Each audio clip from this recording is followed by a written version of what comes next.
ዩዘር ኔማችሁ ጠራችኋለሁ ማለት ነው። አይሻልም ኪዩ? እሺ የመጀመሪያው ተጠያቂ ሀምብል ይሰማል? አዎ ይሰማል። እንደምን አላችሁ? እሺ ከአንድ እስከ 5 መደብ ምረጥልን። 3 እሺ 3 ነገረ ስላሴ ነው። ነገረ ስላሴ ወይ ደግሞ ምስጢረ ስላሴ 14 ጥያቄዎች አሉ። ከ1 እስከ 14 ቁጥር ጥራል። 3 በጣም አሪፍ። እሺ ጥያቄ ቁጥር 3 መያዝ አለብኝ እንዴ? መልሱ ላይ መያዝ ካለ ማብራሪያ ልክ ሲሆን ያኔ ደቂቃ ብትይዝ ነው የሚሻለው። እሺ ነገረ ስላሴ ጥያቄ ቁጥር 3 የኦርቶዶክስ ቤተክርስቲያን የቅድስት ስላሴ ትምህርት በዋናነት ከገለጡ ዓለም አቀፍ ጉባኤያት የትኞቹ ናቸው? በዋናነት ከገለጡ I feel like it's the first two, like የመጀመሪያው ሁለቶቹ ኢኮኖሚካል ካውንስልስ ናይሲያ እና ኮንስታንቲን ካውንስልስ። የመጀመሪያው ካውንስል ላይ they affirm Jesus Christ ሙሉ ዲቫይን ኔቸር እንደሆነ and the second one ደግሞ Holy Spirit also is with the Father, the Son and the Holy Spirit እና ደግሞ አንድ እንደሆነና the Nicaea Constantinople Creedን በመንፈስ ቅዱስ ምናምን አለ እነርሱም ጌታ ህይወትን የሚሰጥ ከአብ የጸረዘ ከአብና ከወልድ ጋራ በአንድ እንሰግድለታለን የሚለውን አፈርም አድርገው ያሉት እሱ ስለሆነ I think በሁለቱ ካውንስል ላይ ብዬ አስባለሁ። ወይስ do I have to pick a specific one የትኛው እንደሆነ? እሺ በቂ ነው። እሺ ወደ ቀጣይ ጥያቄ ሄዳለሁ። ሳሙኤል ቤት ሰላም። ይቅርታ ናቲ፣ በጣም ይቅርታ። ስትመልሱ በተቻላችሁ አቅም አማርኛ ለመጠቀም ሞክሩ። እሺ አሁን የህንብል ቀላሚ ኖርማል ነው፣ ግን በተቻላችሁ አቅም ሌላውም ሰው በዛው እንዲማርበት ማለት ነው። አሁን ምንድነው በዓለም አቀፋዊ ጉባኤ ደረጃ ነገረ ስላሴ በደንብ የተብራራበት የትኞቹ ጉባኤያት ናቸው በኦርቶዶክስ ክርስቲያን ውስጥ የሚል ጥያቄ ሲጠየቅ ህንብል ሰርቨንት ምን ብሎ ነው የመለሰው? ስሙን አላስተዋወቀ፣ ስማቸውን እያስተዋወቁን አይደለም ባይዘው እና ምንድነው ብሎ ይመለሳልን? የመጀመሪያው የኒቂያው ጉባኤና ቀጣይ የቁስጥንጥንያው ጉባኤ ላይ ነው። የመጀመሪያው የኒቂያው ጉባኤ ላይ የወልድን ነገር ተናግረው ነበረ፣ ከአብ ጋር ያለውን የባህሪ አንድነት እና አምላክነቱን ማለት ነው። የቁስጥንጥንያው ላይ ደግሞ የመንፈስ ቅዱስን በደንብ ስለተብራራ በኒቂያውና በቁስጥንጥንያው ያለን የተወሰነ እንግሊዝ ማልማ ላይ ጣል እያደረገበት ስለነበረ እንትን እንዳይለም የሚለን ከሆነ ብዬ ነው በደንብ ክለሳም እየሆነ እንዲሄድ ትምህርቱ እና ቴንኪው ጊዜ ሊያክብርልኝ። ስሙን ይንገረን። ስሜ አሴር ይባላል። አሴር ደስ ይላል። እሺ ጊዜ ሊያክብርልን። አኪዋ ፓፓ። እሺ ሳሙኤል ሰላም፣ እንዴት ነህ? ያው ሳሙኤል ነው ስም። እሺ ከ1 እስከ 5 መደብ ምረጥልኝ። 2 እሺ ከ1 እስከ 5 ነገረ ድህነትን 2 ቁጥር መርጧል። እሺ ነገረ ማነው? ሀልዎተ እግዚአብሔርን ይቅርታ፣ በሀልዎተ እግዚአብሔር 10 ጥያቄዎች አሉ። ከ1 እስከ 10 1 ቁጥር። እሺ ጥያቄ ቁጥር 1 አንድ አምላክ ብቻ አለ ብለው የሚያምኑ ምን ተብለው ይጠራሉ? ሞኖቴይስት። እሺ እግዚአብሔር ያክብርልን። ቀጣይ ኤሚሊ።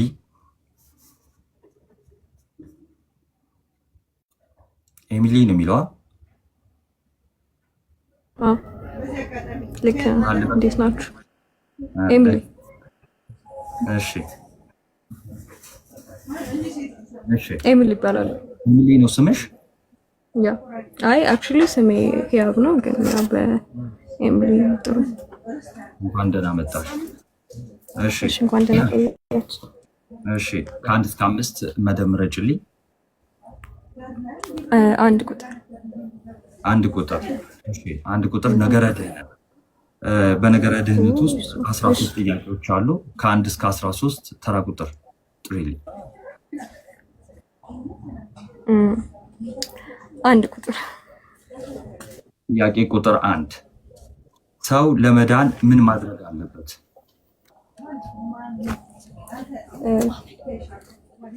ሰው ለመዳን ያለበት ማመን መጠመቅ ማመንና መጠመቅ አለበት።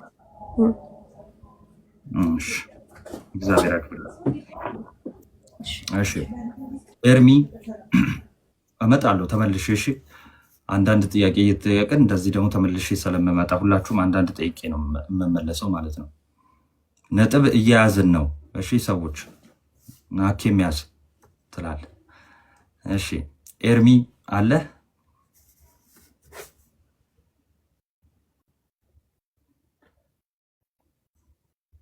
አይሰማኝም። እኔ ነኝ የተቋረጥኩት።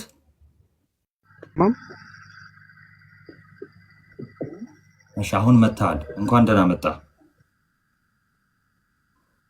እንኳን ደህና ቆያችሁ። ኔትወርክ። እሺ ጥሩ። እሺ መደብ ምረጥልኝ ከ1 እስከ 5። 5 5 ነገረ ቤተክርስቲያን። በነገረ ቤተክርስቲያን ውስጥ 10 ጥያቄዎች አሉ። ከ10 አንደኛውን ተራ ቁጥር ምረጥልኝ። 7 ቁጥር። በጣም አሪፍ ጥያቄ። ቁጥር 7 በክርስትና ታሪክ ውስጥ የቤተ ክርስቲያን ውልደት ወይም ልደት የሚባለው መቼ ነው? እሺ አመሰግናለሁ። ቤተ ክርስቲያናችን ውልደቷ ወይም የሚባለው በዓለ ጰራቅሊጦስ ነው። መንፈስ ቅዱስ የወረደበት ቀን ማለት ነው። እና ያ ክርስቲያኖች በተሰበሰቡበት ጊዜ መንፈስ ቅዱስ ይወርዳል። ያ መንፈስ ቅዱስ የወረደበት ጉባኤ ቤተ ክርስቲያን ተባለ ማለት ነው። ከዛ ያ ነው። እሺ እግዚአብሔር ያክብርልን። እሺ ቀጣይ ተጠያቂ ሄለን ወይ ሄኒ አይጠይቅም መሰለኝ። አይ ቲንክ ሄለን 5 ሰው ስለሆነ ሄለን ናት። እሺ ሄለን እንኳን ደህና መጣሽ። እንኳን ደህና ቆያችሁ። የቀረውን ምንድን ያልከው መደብ ነው ያልከው? የቀረውን መደብ ስጣት። በቃ ለሱ 5 አይደል ከሚደገም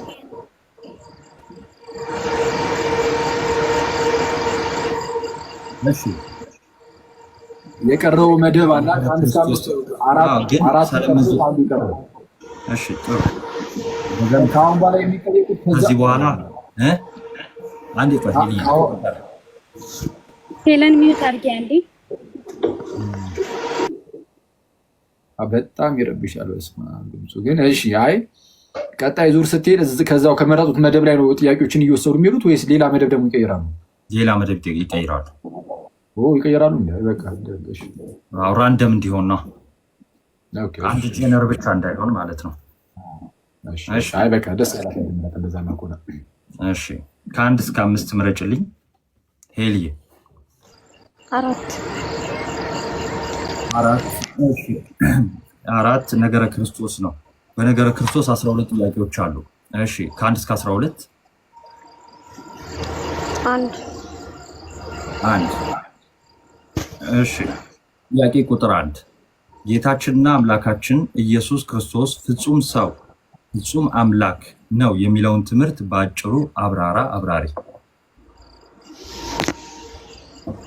እሺ ፍጹም ሰው ፍጹም አምላክ ስንል ከእግዚአብሔር አብ ስለተወለደ ፍጹም አምላክ ነው፣ ከድንግል ማርያም ስለተወለደ ፍጹም ሰው ነው ብለን በተዋህዶ እናምናለን ማለት ነው። እያንዳንዱን ነው ማብራራት ያለብን። ችግር የለውም። ደቂቃ አኬ ሊሰጥሽ ይችላል ማብራራት ስለሆነ። እሺ አሁን ያብራራሽው በጣም ቆንጆ ነው። ምናልባት ግን ምን እያለ ነው የሚለውን ትንሽ መሄድ ከፈለግሽ ሂጂበት ነው የሚሉሽ። 30 ሰከንድ የሚሆን 20 ሰከንድ ደስ እንዳለሽ። ይሄ አይ በቂማ ከሆነ ችግር የለም ይበቃኛል። እሺ እግዚአብሔር ያክብርልን። እሺ ሀምብል እሺ ከ1 እስከ 5 መደብ ምረጥልኝ። 1 እሺ አንድ ነገረ ድህነት። እሺ ነገረ ድህነት 13 ጥያቄ አለው። ከቅድም የተመረጠ እሺ ተመለሰ ከሆነ ተጠይቋለህ። አራት እሺ ጥያቄ ቁጥር 4 ስራ ለድህነት ያስፈልጋል ሲባል እንዴት ነው? ኦኬ ሶ ስራ ለድህነት ያስፈልጋል ስንል አንድ ሰው በኢየሱስ ክርስቶስ አምኖ ከተጠመቀ እና ቅዱስ ቁርባን ከተካፈለ በኋላ ያ ሰው ድህነትን ካገኘ በኋላ ያ ድህነት መፈጸም አለበት እና ያ የሚፈጽመው ደግሞ ያንን ድህነቱ የሚፈጽመው ደግሞ በጎ ስራ በመስራት ነው ማለት ነው። ልክ አይ ቲንክ ያዕቆብ ላይ ሜንሽን እንደተደረገው አባቶቻችን አብርሃም በእምነት እንደጸደቀ ይነግሩናል። ግን ያ በእምነት እንደጸደቀው ደግሞ ልጁን በመሰዊያ ባቀረበ ሰዓት ላይ ያ በእምነት የጸደቀው እምነቱ ሲፈጽም እናያለን ማለት ነው። ሶ የእምነታችንን የምንፈጽመው የጀመርነው ድህነታችንን የምንፈጽመው በበጎ ስራ በመሳተፍ ነው። እሺ እግዚአብሔር ያክብርልን። ሳሙኤል 1-5 ምረጥልኝ። መደብ አንድ ነገረ ድህነት። እሺ ከ13ቱ ተራ ቁጥር ጥራልኝ። 4 አሁን ተመልሷል። 3 እሺ ጥያቄ ቁጥር 3 ጥምቀት እንደሚያድን በጥቅስ አስረዳ። ኦኬ እሺ ጥምቀት ለድነት በመጀመሪያ ጥምቀት ጌታችን መድኃኒታችን ኢየሱስ ክርስቶስ ከሰጡን ሚስጥራቶች ውስጥ አንዱ ነው ማለት የምንድንበት ሚስጥር ነው ማለት ነው። ኤፌሶን ላይ ጸጋው በእምነት አድኗቸዋል ይልና ያንን ጸጋ ከምንቀበልበት ሳክራመንት አንዱ ሚስጥረ ጥምቀት አንዱ ነው። ሰው ጌታችን መድኃኒታችን ኢየሱስ ክርስቶስ መጀመሪያ ራሱ ጥምቀት እንደሚያድን ተናግሯል። ማርቆስ 16:16 ላይ ያመነ የተጠመቀም ይድናል በማለት መጀመሪያ እምነት ከዛ በኋላ ደግሞ መጠመቅ እንዳለብን ይነግረናል። ከዛ በተጨማሪ ደግሞ ገላትያ 3:27 ላይ እንከስ የተጠመቃችሁ ክርስቶስን ለብሳችኋል በማለት ክርስቶስ አዳማዊነትን ትተን ጥምቀት አዳማዊነትን ትተን ክርስቶሳዊነትን የምንለብስበት ሚስጥር መሆኑን ይነግረናል። ለመዳን ደግሞ የግድ ክርስቶስን መልበስ አለብን ነው። ሲቀጥል ጥምቀት ስርዓቱ በራሱ ከኢየሱስ ክርስቶስ ሞትና ትንሣኤ ጋር መተባበር ነው።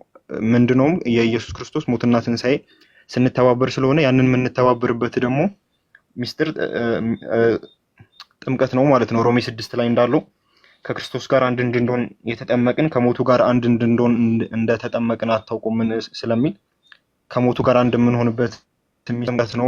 ሊትራሊ ደግሞ አንደኛ ጴጥሮስ 3:1 ላይ ስለ ኖህ መርከብ ያነሳና ምናምን 8 ነፍሳቶች በውሃ የዳኑበት መርከብ ምናምን ብሎ ይልና ይህም ውሃ ምሳሌ ሆኖ ይህም ጥምቀት ምሳሌ ሆኖ አሁን ያድነናል ይላል። ላይክ ሊትራሊ ጥቅስ ነው ረስቼዋለሁ፣ ግን ምሳሌ ሆኖ አሁን ያድነናል ብሎ ይገልጻል ማለት ነው። አይ ቲንክ ይበቃኛል። እግዚአብሔር ያክብርልን። ቆንጆ ነው። እኔ የምልህ እናቱ ለምሳሌ ጥያቄዎች ሲጠየቁ እስካሁን ባለው ምናምን ማለት ሳይሆን አንዳንድ ጥያቄዎች ላይ ለምሳሌ ቢሳሳቱ ለምሳሌ እዚሁ ላይ ነው እንትኑ አይ ከዚህ አንጻር እንደዚህ ነው ተብሎ የሚነገረው ወይ ዝም ተብሎ ነው የሚታለፈው? እዚህ ላይ ሴሽኑ ላይ ጸጥ ነው የሚባለው? ታይም ካለ መጨረሻ ላይ እንትን ይባላል። ለምን ነጥባቸውን ግሩፕ ላይ ስለሚለቀቅላቸው ማለት ነው። ያገኙትን ነጥብ ስለሚለቀቅላቸው ለምን በዚያ በቃማ ዙሩ ይቀጥላል። የእነዚሁ አሸናፊ ደግሞ ዙሩ ስለሚቀጥል ነጥባቸው ግሩፕ ላይ ነው የሚለቀቀው። መሳሳት አለመሳሳታቸው ማለት ነው። ግን እንደ ይባልበት ሰው ኖቲስ ማድረግ አለበት የሚባለውን ክፍል ካለ ግን ማንሳት ይቻላል። ኦኬ አይ በቃ መልካም። ልክ አንዳንዴ ሲመለስ ሙሉ ያልሆነ ሲመስለን እስቲ ከምን አንጻር ምናምን እያሉ እየጠየቁ በዛው ሰው እንትን እያለ እንዲሄድ ማለት ነው። ሰው ጥያቄና መልሱን ሰምቶ ከዛ በኋላ ትክክል ይሁን አይሆን የማያውቁ ከሆነ ለምሳሌ ከታች ያሉት ክለሳ ላይ ሆንላቸው ይችላሉ ነው። ግን እስቲ ስለዚህ ምን እናድርግ? ስህተት ከሆነ ወይ ደግሞ ያልተሟላ ነገር ከሆነ እንሂድበት ነው። ይቻላል፣ ነው ማድረግ ይቻላል። በዚህ ያለውን ነጥቡን ኦፊሻሊ መግለጽ ባይችልም ያዘውና ናቱ ግን እናንተ አኬም እንትን እያልክ መሄድ ትችላለህ። ክሊር እያደረክ መሄድ ትችላለህ። ስለዚህ አሁን አንተ መያዝ ያለብን ነጥብ ያዝ፣ አለቀ። መጀመሪያ በመለሱት መልስ ነው የምትይዘው። ግን ለምሳሌ አሁን ኤምሊ ቅድም ስለ ድህነት ስትጠየቅ ሰው እንዴት ነው የሚድነው ስትባል አምኖ ሲጠመቅ ነው ያለችው እና ትክክል፣ አምኖ ሲጠመቅ ሰው ይድናል። ግን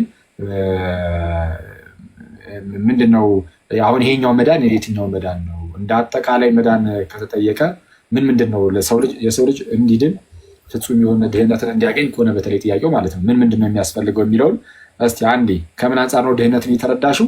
ፕላስ ደግሞ ፍጹም የሆነ ድህነት ለማግኘት ምንድን ነው የሚያስፈልገው አንድ ሰው? ኤሚሊ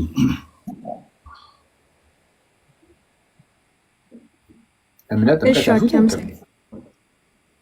እሺ፣ አንዴ ጥያቄውን በደንብ ድገምልኝ፣ ይቅርታ። ቅድም ሰው ለመዳን ምን ማድረግ አለበት ተብለሽ ተጠይቀሽ ነበር እና ሰው ለመዳን ምን ማድረግ አለበት ሲባል አሁን ይሄ ድህነቱ የፍጹም ድህነትን በተለይ ከሆነ ሰው እንዲድን ምን ነገሮች ከእርሱ ይጠበቁበታል ከሰውየው? አንቺ ስነትና ጥምቀት የትኛውን ድህነት እያሰብሽን የሚመለሱ? ለመዳን እምነት ያስፈልጋል። ከእምነት ቀጥሎ ደግሞ መጠመቅ ግድ ነው ማለት ነው። ለመዳን ማመን ብቻ አይበቃም። ይቅርታ እንትን ትንሽ ነርቨስ ስለሆንኩ ነው። እሺ፣ ቅዱስ ቁርባን ያስፈልጋል አያስፈልግም? ያስፈልጋል። አምኖ ከተጠመቀ በኋላ ኩስ ለምሳሌ አሁን እሱን ትጠይቃለህ። እሺ፣ ድህነትን መፈጸምስ ያስፈልጋል አያስፈልግም? በመልካም ስራ ኦፍ ኮርስ ያስፈልጋል። ድህነታችንን እየፈጸምን መሄድ አለብን። እንደዚህ ሁለት እንድናደርጉ ማለት ነው። ትክክል ነው። ለመዳን እምነት፣ ጥምቀት ያስፈልጋል። ከዛ መጽናትም ያስፈልጋል። ሰው አምኖ ይጠመቃል። ከዛም ቅዱስ ቁርባን ይቀበላል። የጌታ ስጋና ደሙ ልክ ቅዱስ ቁርባን ሲቀበል ከሌላው አማኞች ጋርም ራሱ አንድ ስጋ ይሆናል፣ አንድ የክርስቶስ ስጋ ይሆናል። ከዛ በኋላ እንደ አዲስ የተወለደ ያ ሰው ቀስ በቀስ ቅዱስ ቁርባን ቶሎ እየተቀበለ በመንፈሳዊ ሕይወቱ ደግሞ መልካም ስራን እየሰራ ክርስቶስን እየመሰለ እያደገ ይላል። ይህ ድህነትን መፈጸም ይባላል እሱ ማለት ነው። እሺ፣ ጥሩ ነው። ኔስ ቀጠለ። እሺ፣ ወደ እሷ ጥያቄ ግባ። እሺ፣ እኔ ነኝ አሁንማ? አዎ፣ አንቺ ነሽ። እሺ፣ መደብ ካንተ ነው። እሺ፣ አሁን ቆይ አራት እሺ፣ ነገረ ክርስቶስ። እሺ፣ ነገረ ክርስቶስ 12 ጥያቄ አለው። ከ12 ተራ ቁጥር ከ12 ቆይ ስንት ለማለት 2 እሺ፣ 2 ተራ ቁጥር 2 ጥያቄ ቁጥር 2 ልብ ብለሽ ስሚ።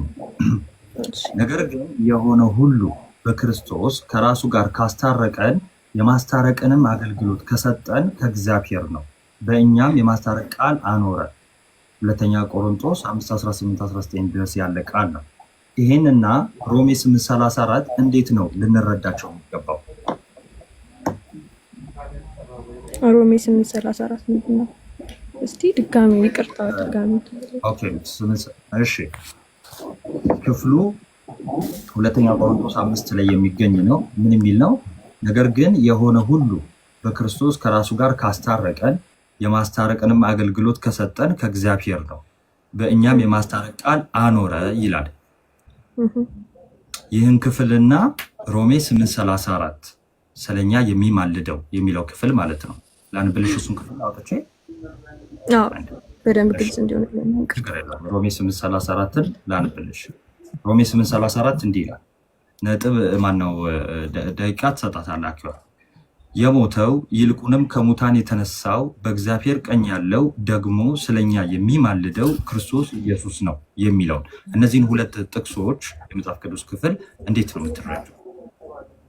ወይ ደግሞ እንዴት ነው ልንረዳቸው የሚገባው? ኦኬ፣ ደቂቃ ይሰጠኝ። አይ ነው ትንሽ እንትን ሆንኩኝ ለማሰብ።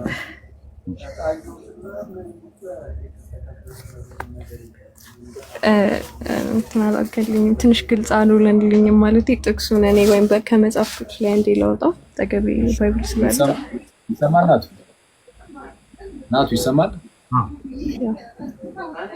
እሺ፣ ጥያቄው ትንሽ የሆነ አምቢየስ ነገር ነው እና ሌላ ትምረጥ ማለት ከተፈቀደልኝ። ትንሽ ጥያቄው እንትን ነው፣ ቬግ ነገር ነው። ቶሎ ላትረዳው ትችላለች ጥያቄውን እንደ ጥያቄ ማለት ነው። እውነት ነው። ከ1 እስከ 12 ሌላ ቁጥር ተሪ እዚሁ ነገረ ክርስቶስ ላይ ስለሆነ ማለት ነው። አሁንም ደግሞ ከብዶኝ። እሺ አሁንም 5 እሺ አይዞሽ አይከብድም። ጥያቄ ቁጥር 5 የጉባኤ ኤፌሶን መካሄድ ምክንያቱን አብራሪ። እሺ የጉባኤ ኤፌሶን መካሄድ ምክንያቱም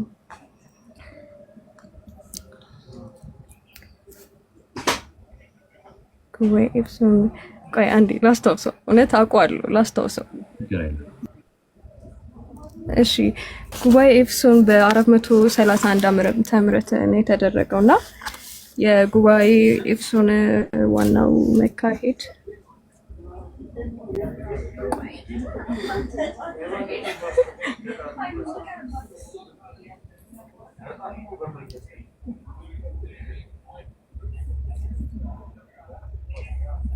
እሺ ይቅርታ በጣም ችግር የለም። ይለፌ ማለት ይቻላል። ያው ነጥብሽ 0 ነው ማለት ነው።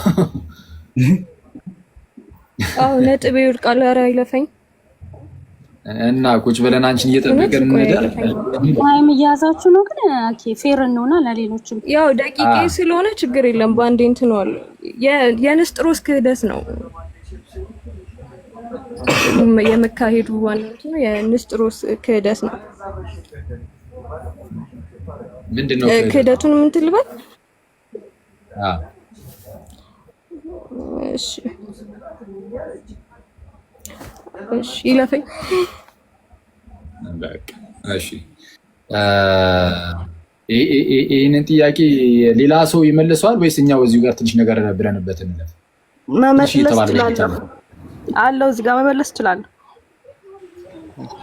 አሁን ቅድም እናልሽ አንድ አሁን እየፈጠንሽ ያለሽ ይወጣ አይ ምናልባት ከተሰጠኝ ቆይ አንዴ አካሄድ እዚህ ላይ አንድ ሰው የተጠየቀውን ድጋሚ ሌላ ሰው ማብራራት አይችልም። ምክንያቱም እሷ እየተጠየቀች ሌላ ነገር ማየት ስለሚችሉ አንድ ሰው የተጠየቀውን መመለስ አይችልም። እናንተ ማብራራት ትችላላችሁ። ኦልሬዲ ስለተጠየቀ መልሱት። በአጭሩ የኤፌሶን ጉባኤ 3ኛው ዓለም አቀፋዊ ጉባኤ ነው። እንግዲህ አሁን ዓለም አቀፋዊ ጉባኤ ሲባል ምን ማለት ነው ተባብለናል። ጥንት ላይ በ5ኛው ክፍለ ዘመን በ4ኛው ክፍለ ዘመን አካባቢ በነዚህ በተለይ በሁለቱ ክፍለ ዘመናት ላይ በዓለም አቀፍ ደረጃ ያሉ እረኞች፣ ጳጳሳት፣ መምህራን በተለይ 5ቱ ፓትሪያርኬቶች እየተሰባሰቡ ጉባኤያትን ያደርጋሉ እና የመጀመሪያው የኒቂያ ነው። ቀጣይ የቁስጥንጥንያ፣ ቀጣይ ደግሞ የኤፌሶን ጉባኤ ነው። እነዚህ 3ቱ በዓለም አቀፍ ደረጃ የተካሄዱ ጉባኤያት ናቸው በኤርሲያናችን ውስጥ እና በዚህ የኤፌሶን ጉባኤ የተደረገበት ምክንያት ምን ነበረ? የንስጥሮስ ክህደት ነበር። በዋናነት ንስጥሮስ የተባለ አንድ ሰው ተነስቶ ነበር፣ አንድ ፓትሪያርክ እና ተነስቶ ምን አለ? አንድ ሊቀ ጳጳሳት ኢየሱስ ክርስቶስ 2 አካል 2 ባህሪ ነው ብሎ ማስተማር ጀመረ እና ክርስቶስ 2 ባህሪ ነው፣ ድንግል ማርያምም የስጋው እናት እንጂ የአምላክ እናት ተብላ አትጠራም፣ ወላዲት አምላክ አትባልም እያለ በግልጽ ማስተማር ጀመረ። ከሱ በፊት 2 መምህራን ነበሩ፣ እነ ዲያድርስ የተባሉ እነ ጌዶር ኦፍ ታርሴስ እና ማን ነው ሰውዬ ማን ነበረ? በጌታስ የታርሰሱ ዲያድር እና የሞርሲስቲያው ማን ነበር?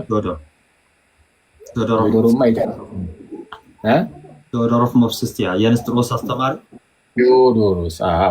ቴዎዶር ኦፍ ሞርሲስቲያ እና ዲያድር ኦፍ ታርሴስ፣ እነዚህ ሁለቱ ጥንታውያን ከንስጥሮስ ቀደም ብለው ንስጥሮሳዊ ትምህርትን ያስተማሩ ሰዎች ናቸው እና በኋላ ላይ ንስጥሮስ የእነዚህን ሰዎች ትምህርት ይዞ በግልጽ ማስተማር ጀመረ። በኋላ እንደ ቅዱስ ቄርሎስ ተነስተው ይህንን ነገር መልሰቱ በስተመጨረሻው የኤፌሶን ጉባኤ ተካሄደ በዓለም አቀፍ ደረጃ።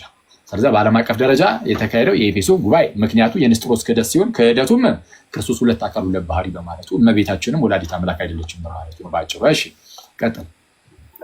እሺ ቃል ተሰማለ። አይ ቲንክ እሺ ሳራ የቀድሞ ተጠያቂ ነሽ መሰለኝ። አዎ ገብቻለሁ። እሺ እንኳን በሰላም መጣሽ። እሺ ከአምስቱ መደብ ከአንድ እስከ አምስት ምረጭልኝ መጀመሪያ። አምስት ነገረ ቤተክርስቲያን ነው። እሺ በነገረ ቤተክርስቲያን 10 ጥያቄዎች አሉ። ከአንድ እስከ 10 ጥያቄ ምረጭልኝ። 8 ጥሩ። እሺ ጥያቄ ቁጥር 8 ቤተክርስቲያንን ለማነጽ ከመንፈስ ቅዱስ ከተሰጡ ስጦታዎች ውስጥ ሁለቱን ጥቀሽ። ቤተክርስቲያንን ለማመን ኦኬ ይቅርታ ለማነጽ የመንፈስ ቅዱስ ስጦታ ተሰጥቷል። ከነዛ ውስጥ ሁለቱ ኦኬ ከመንፈስ ቅዱስ ስጦታዎች ውስጥ ማለት ነው። ከስጦታዎች ውስጥ አንደኛ ምንድነው የክርስቶስ ልጆችን የመሰብሰብ የመምራት ችሎታ የጸጋ ስጦታዎች ነው እየተባለ ያለው። የመንፈስ ቅዱስ የጸጋ ስጦታዎች ውስጥ በቤተ ክርስቲያን ውስጥ የጸጋ ስጦታዎች ይቅርታ ይሄ ለፈኝ ጥያቄ እውነት አላውቀውም። እሺ ቤተ ክርስቲያንን ለማነጽ አንዱ መንፈስ ያው የራሱ መንፈስ ለእያንዳንዱ ብልት እንደ እርሱ ፈቃድ ጸጋዎችን ይሰጣል። እንግዲህ ቤተክርስቲያን አንድ አካል ናት። ልክ አንደኛ ቆሮንቶስ ምዕራፍ 12 ቁጥር 27 ላይ እንደተነገረው እናንተ የክርስቶስ አካል ናችሁ፣ እያንዳንዳችሁም ብልቶች ናችሁ እንደተባለ አንድ አካል ኖሮ እያንዳንዳችን ደግሞ ብልቶች ነን። ልክ በአንድ ስጋ ላይ እንዳለ አፍንጫ፣ ጆሮ፣ አይን፣ እጅ፣ እግር ልክ እንደዛ እኛም አንድ አካል ሆነን ክርስቲያኖች ሁላችን እያንዳንዳችን ደግሞ ብልቶች ነን እና ለእያንዳንዳችን ደግሞ አንዱ መንፈስ ቅዱስ ማለት ነው የጸጋ ስጦታዎችን ይሰጣል። የማስተማር፣ የመፈወስ፣ የዝማሬ፣ በልሳን መናገር፣ በልሳን የተነገሩ የመተርጎም፣ መናፍስትን የመለየት ምናምንና የመሳሰሉትን ማለት ነው። የአንደኛ ቆሮንቶስ ምዕራፍ 12 ላይ በስፋት ተዘርዝረዋል። እነዚህ ሁሉ ሲሰጡ ቤተክርስቲያንን ለማነጽ ነው እና ልክ እንደዛ ማለት ነው። እሱ ነው። እሺ ጥሩ ቃል ተሰማለህ ሄለን ጥያቄዋ እንትን ይሄ ነው መሰለኝ አይደለ? መንፈስ ነው። እሺ ቀጥሉ። አንደኛ ቆሮንቶስ 12 ይነበብ። እሺ አሁን አክ ያለውን ማለት ነው ከስር ላላችሁ። እሺ ሄለን አለሽ? እሺ ከአንድ እስከ አምስት ምረጭልኝ። 3 ነገረ ስላሴ ወይ ምስጢረ ስላሴ። እሺ ከ14 ጥያቄዎች አሉ። ምረጭልኝ ከአንድ እስከ 14። 12 እሺ እንዳይጠፋ እዚህ ላይ እንጻፈው። እሺ ጥያቄ ቁጥር 12 የወልድ አምላክነትን ከመጽሐፍ ቅዱስ አስረጂ።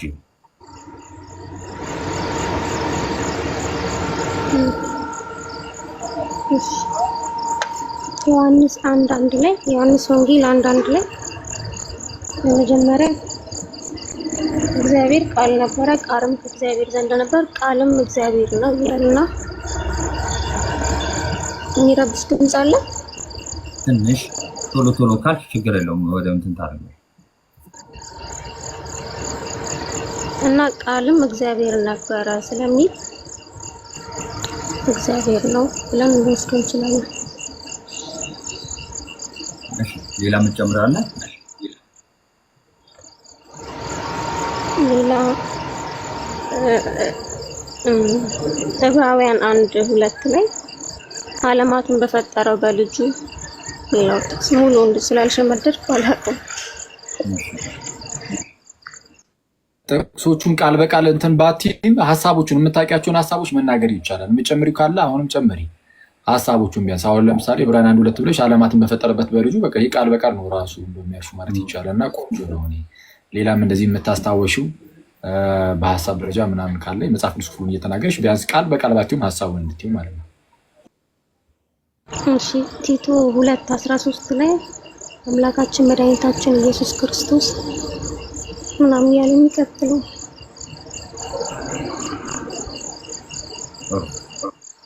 ይበቃኝ። እሺ በቃ ላቢራክ ነው። መጨመሪው ካለ ግን እኔ በቃል ስላልኩሽ አይደለም፣ ካለ ጨምሪ፣ ከሌለ ግን ችግር የለውም ማለቴ ነው። እሺ እሺ ሳራ ሁሉም ሁለት ጥያቄ ተጠይቀዋል እና ወደ ሳራ ልመለስ። አንዱ ጥያቄ ስለመለጣት ሳራ አለሽ? አለው። እሺ ከ1 እስከ 5 ምረጭልኝ። አንድ ነገረ ድህነት። እሺ ነገረ ድህነት 13 ጥያቄ አለው። ከ1 እስከ 13 ምረጭልኝ። 2 ጥሩ። እሺ ጥያቄ ቁጥር 2 እምነት እንደሚያድን በመጽሐፍ ቅዱስ ጥቅስ አስደግፈሽ አስረጅ። እምነት እንደሚያድን አንዴ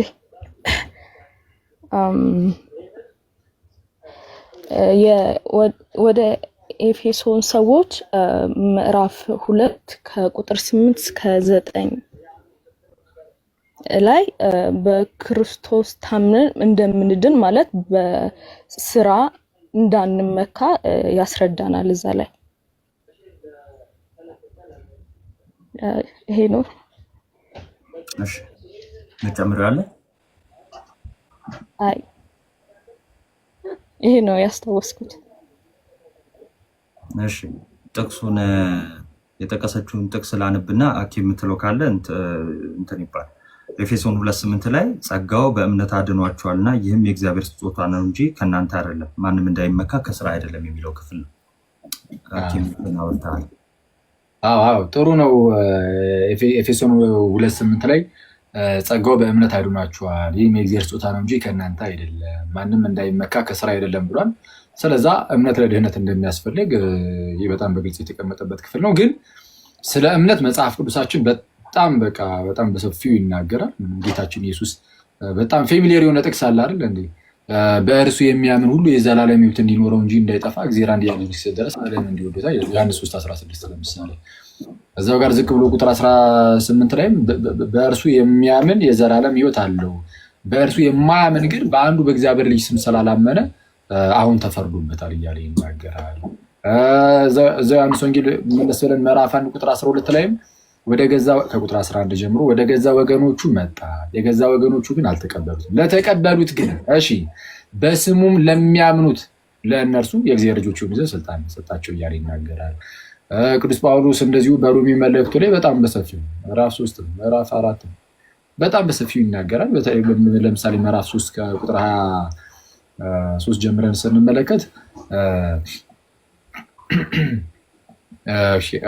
ሮሜ ምዕራፍ 3 ላይ ሁሉ ኃጢአትን ሰርቷል፣ የእግዚአብሔርም ክብር ጎድሏቸዋል እያለ ይናገረ። ሁሉ እንደበደሉ ሁሉ ኃጢአትን እንደሰሩ የእግዚአብሔር ክብርም እንደጎደላቸው ይናገርና በክርስቶስ ኢየሱስ በሆነው ቤዛነት በኩል እንዲያው በጸጋው ይጸድቃሉ ይልና እርሱንም እግዚአብሔር በእምነት የሚገኝ በደሙም የሆነ ማስተሰሪያ አድርጎ አቆሙ ይላል። በምን የሚገኝ? በእምነት የሚገኝ በደሙም የሆነ ማስተሰሪያ አድርጎ አቆሙ። ስለዛ እምነት ለድህነት ግድ ነው እና የሮሜ ምዕራፍ 3 በተለይ በደንብ ይነበብ በጣም በተደጋጋሚ ያስቀምጣል። 4ኛው ምዕራፍ ላይም ልክ እንደዚሁ የአብርሃምን ፈለግ አንስቶ ያስቀምጥና አብርሃም ከመገረዙ በፊት እምነቱ ጽድቅ ሆኖ እንደተቆጠረለት አንስቶ ይናገራል። ስለዛ የተገረዙ አይሁዳውያን ብቻ ሳይሆኑ ያልተገረዙ አሕዛብም በእምነት በኩል ሁለቱም ማለት ነው፣ የተገረዘውም ያልተገረዘውም ከግዝረት በፊት ያለውን የአብርሃምን ፈለግ ተከትሎ በእምነት በኩል ወደ እግዚአብሔር ሊቀርቡ እንደሚገባ ይናገራል ማለት ነው እና የእምነት ጉዳይ በየቦታው ተሰጥቷል። ቅድም ባይሆን ከጸጋ ስጦታዎች ውስጥ አንዱ ልሳን ነው ብዬ ተናግሬ ነበር። ልሳን ነው አይደል? ከጸጋ ስጦታዎች ውስጥ አንዱ ልሳን ነው። ልሳን ግን አሁን በተለያዩ ቤተ እምነቶች ውስጥ የምታዩት አይነት ትርጉም የሌለው አይነት ያ ልሳን እንደዛ አይደለም። እሱ መጽሐፍ ቅዱስ እሱን አያውቀውም። ልሳን ቋንቋ ነው፣ በሰዓቱ የተሰጠ ቋንቋ ነበር። ምንድነው?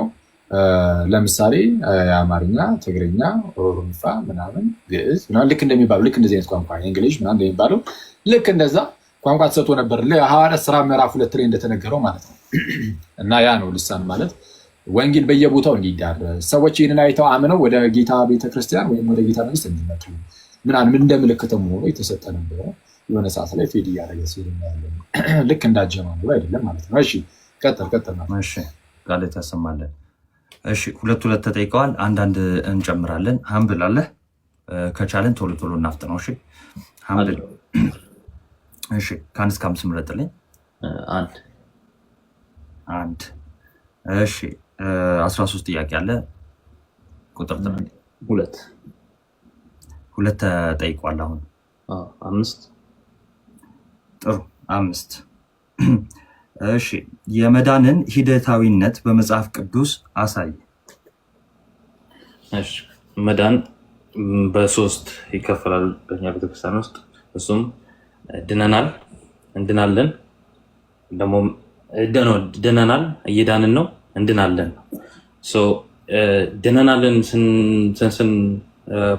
ስናነሳ የምንጠቅሰው ጥቅስ ኤፌሶን 2:8 ነው። ጸጋው በእምነት አድኗቸዋል፣ ይህም የእግዚአብሔር ስጦታ ነው እንጂ ከእናንተ አይደለም፣ ማንም እንዳይመካ ከስራ አይደለም የሚለው ይነሳል። እየዳንን ነው ስንል ደግሞ የፊልጵስዩስ 2:12 ይጠቀሳል። በፍርሃትና በመንቀጥቀጥ የራሳችሁን መዳን ፈጽሙ።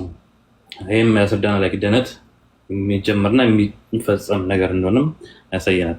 እና ደግሞ ገና እንድናለን ስንል ደግሞ የምንጠቅሰው ጥቅስ እስከ መጨረሻ የማቴዎስ 24:13 እስከ መጨረሻ የሚጸና ግን እርሱ ይድናል። ድነናል ስንል በእምነት አምነን ተጠምቀን ቅዱስ ቁርባን ስንሳተፍ እንድናለን። ከዛ ደግሞ በቅዱስ ቁርባን ስንካፈል በንስሐ ሕይወት ወደዚህ ብርሃን ከመጣን በኋላ በብርሃኑ ስንመላለስ ደግሞ የመዳናችንን ሂደት እየዳንን ነው እንላለን። መጨረሻም ደግሞ ያው ሞተንም አንቀርም። የክርስቶስ ኢየሱስ እንደተነሳው እኛም ሞተን አንቀርምና እንነሳለን እንደ ተስፋ ክፍሉ፣ እሱም ደግሞ እንድናለን ብለን እንገልጿለን ማለት ነው። ጥሩ እሺ፣ እግዚአብሔር ያክብርልን።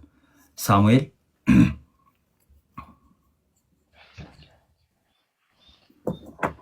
ይሰማል? ይሰማል። እሺ ከአንድ እስከ 5 ምረጥልኝ። 5። እሺ ነገረ ቤተክርስቲያን 10 ጥያቄዎች አሉ። ተራ ቁጥር ንገረኝ። 5። እሺ ጥያቄ ቁጥር 5። እሺ እንዲህ ይላል፣ የቅዱሳን ምልጃ እና ነገረ ቤተክርስቲያን ምን ያገናኛቸዋል? የቅዱሳን ምልጃና ነገረ ቤተክርስቲያን ምን ያገናኛቸዋል? ኦኬ እሺ ቤተክርስቲያን መጀመሪያ ኮንሴፕቱ ላይክ ጉባኤ ነው። ያቺ ጉባኤ ደግሞ በምድር ላይ ያለን እኛ ሩጫችን ያልጨረስን ክርስቲያኖችና በሰማይ ያሉ ቅዱሳን ህብረት የሚያደርጉበት ጉባኤ ነው። ጥቅሱን ቁጥሩን አላስታውስም፣ ግን ቅዱስ ጳውሎስ የሆነ ደርሳችኋል ምናምን ይልና ወደ መላእክት ማህበር ምናምን ወደ በኩራት ማህበር መላእክት ወዳሉበት የጻድቃን መንፈሶች ምናምን ወዳሉበት ከተማ ደርሳችኋል ምናምን ይልና ላይክ ቤተክርስቲያን ማለት አንድ ከተማ ውስጥ ሆና ቅዱሳን፣ ጻድቃን፣ ሰማዕታት፣ መላእክትም ያሉበት ምናምን እኛ ደግሞ እዚህ ምድር ላይ ያለን ድህነታችን በመፈጸም ላይ ያለን ክርስቲያን ያለንበት ህብረት ነው። ድህነታቸውን ሩጫቸውን ጨርሰው በሰማይ ያሉ ቅዱሳን አንድ አካል ስለሆነ ቤተክርስቲያን ላይክ ቤተክርስቲያን የክርስቶስ አካል ናት። ክርስቶስ ራሷ ነው የቤተክርስቲያን። እያንዳንዳችን ደግሞ ብልቶች ነን ማለት ነው። ስለዚህ አንዱን ብልት ያግዛል ማለት ነው። አንዱን ብልት እያገዘ ምናምን እኛ ሩጫችንን ያልጨረስነው እነሱ ሩጫቸውን የጨረሱ ቅዱሳን በጸሎታቸው እያገዙ ምናምን ድህነታችንን እንድንፈጽም ይረዱናል። ምንድነው በጠቅላላው ቤተክርስቲያን ጉባኤ ናት። ያቺ ጉባኤ ሩጫቸውን የጨረሱ ቅዱሳንና እኛ ያለንበት በክርስቶስ ኢየሱስ ራስነት ሁላችንም ተጋጥመናል። በቅዱስ ቁርባኑ በኩል ላይክ ጳውሎስ ቆሮንቶስ ላይ አንዱን ስጋ እንካፈላለንና ምናምን ከዛ የተነሳ አንድ ነን ምናምን የሚልበት ፓርት አለ። ከቅዱስ ቁርባኑ የተነሳ ላይክ ቼን አለ፣ ጎልደን ቼን የሚባል ነገር ሁላችንም የተያያዝንበት ቼን አለ። በዛ ውስጥ ሩጫቸውን የጨረሱ ቅዱሳን ለኛ በጸሎት በማገዝ ምናምን ድህነታችንን እንድንፈጽም ይረዱናል። እሺ እግዚአብሔር ያክብርልን።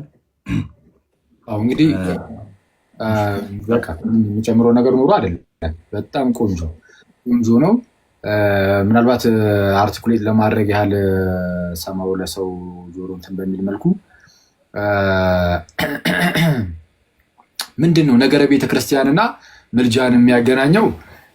ነገረ ቤተክርስቲያን እንግዲህ አሁን ስለ ቤተክርስቲያን ስናወራ ቤተክርስቲያን የሰዎች የምዕመናን ጉባኤ ህብረት ወይም አንድነት ናት ተብሎ የለ። እንግዲህ ያውስ አንድነት ከሆነች እያንዳንዳችን ብልቶች ነን ተብሏል። ምንድነው አይንህ የሆነ ነገር ሲያስፈልገው እጅህ መጥቶ ያግዘዋል። ስለዚህ አንዱ ሌላውን ብልት ስለሚያግዝ በቤተክርስቲያን ውስጥም ያለን እያንዳንዳችን ብልቶች አንዳችንን እናግዛለን። የቅዱሳን ሲሆን እነሱ ሩጫቸውን ስለጨረሱ አሁን ሳሚ እንዳለው ሩጫቸውን ጨርሷል። ለእነሱ ምንም የሚያስፈልጋቸው ነገር የለም። አሁን እነሱ ሩጫ የለባቸውም። ስለዛ ሩጫቸውን ጨርሰው ከጌታ ጋር ሆነው ስለኛ እንደው ጸሎትን ያሳስባሉ፣ በጸሎት ያስቡናል። ስለዚህ አንዱ ማገዝ ነው። ከነገረ ቤተክርስቲያን አንጻር የቅዱሳን ምልጃ አስተያዩት አንዱን የማገዝ ጉዳይ ነው። ከቤተክርስቲያን ስለማይወጡ ልክ በስጋውን ሲለዩ ከኛ ቅዱሳን ከቤተክርስቲያን ይነጠላሉ? አይነጠሉም። ከቤተክርስቲያን የሚነጠሉ አይደሉም። ዕብራውያን ምዕራፍ 12ን ጠቅሶ ነበር ሳሚ ወደዛች ወደ ሰማያዊቱ ኢየሩሳሌም የደረስንበትን የሚያስገርም ስፍራ ማለት ነው። አሁን የእግዚአብሔር ከተማ ወደ እግዚአብሔር ከተማ ደርሳችኋል እንደተባለ አሁን ወደ እግዚአብሔር ከተማ ውስጥ ገብተናል። አንድ ከተማ ውስጥ ያለን ሁላችን መላእክት፣ የቅዱሳን መንፈሶች፣ እኛ ራሳችን ሁላችን አንድ ላይ አንድ ከተማ ውስጥ ገብተናል። ስለዚህ አንድ ሲቲ ውስጥ ስላለ በመንፈስ ስናየው ማለት ነው። አሁን እንደዚህ በስጋ ስታዩት ቀላይና እታች አሜሪካና ኢትዮጵያ ምን አይነት ነገር ነው መስሎ የሚታያቸው አይደል? በመንፈሳዊ ዓለም ግን ክርስትና መንፈሳዊነት ነው እና በእምነት መነጽር ስናየው አንዲት ከተማ ውስጥ ያለ ትልቅ ኢምፓየር ነው የቤተክርስቲያን ማለት ነው። እና እዛ ላይ የሁሉ ዳኛ እግዚአብሔር አለ። የሐዲስ ኪዳን መካከለኛ የሚሆን ክርስቶስ ኢየሱስ ደግሞ አለ። ከአቤል ደም ይልቅ ወደሚናገር ወደ መርጨት ደም ደርሳችኋል ተብሎ እንደተነገረ ማለት ነው። እና እዚህ ውስጥ ያለ አንዱን የመርዳት ጉዳይ ነው ምልጃ። እንደዛ ነው። እሺ መተሳሰብ ማለት ነው። ልክ ቆሮንቶስ ላይ አንዱ አይን እጅን አታስፈልገኝ ቢሎ እንደማይችል አንዳችንን አታስፈልጉኝ ልንል አንችልም። ልክ እንደዛ በዛ ጋር በዋናነት ስለ ጸጋ ስጦታን የሚናገረው ግን ልክ እንደዚህ ያለ ነው ማለታችን ነው። እሺ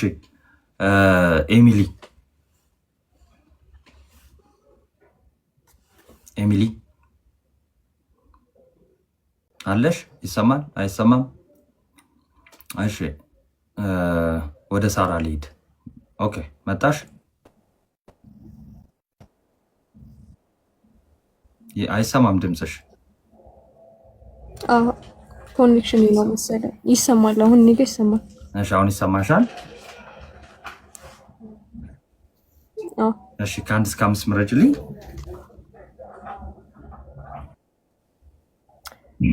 3 እሺ ምስጢረ ሥላሴ ነው። 14 ጥያቄዎች አሉ። ተራ ቁጥር ንገሪኝ።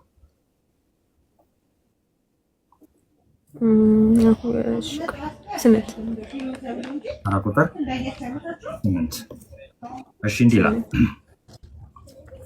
እሺ ኦርቶዶክሳዊት ቤተክርስቲያን ውስጥ ትምህርተ ሥላሴን የሚደግፉ የመጽሐፍ ቅዱስ ጥቅሶች የትኞቹ ናቸው? ኦኬ ከመጽሐፍ ቅዱስ ጥቅስ ትምህርተ ሥላሴን የሚደግፉለት ወይ ደግሞ ስለ ትምህርተ ሥላሴ የሚያብራሩ ጥቅሶች ማለት ነው።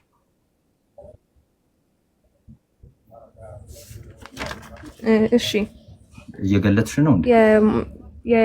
የዮሐንስ አይደለም ኖት ይዤ ነበር ታውኩት። በቃ የዮሐንስ ወንጌል ምዕራፍ 1 ቁጥር 1 ላይ በመጀመሪያ ቃል ነበር፣ ቃልም በእግዚአብሔር ዘንድ ነበር የሚለው ማለት ነው። ከዛ ዮሐንስ ወንጌል ምዕራፍ 17 ቁጥር 5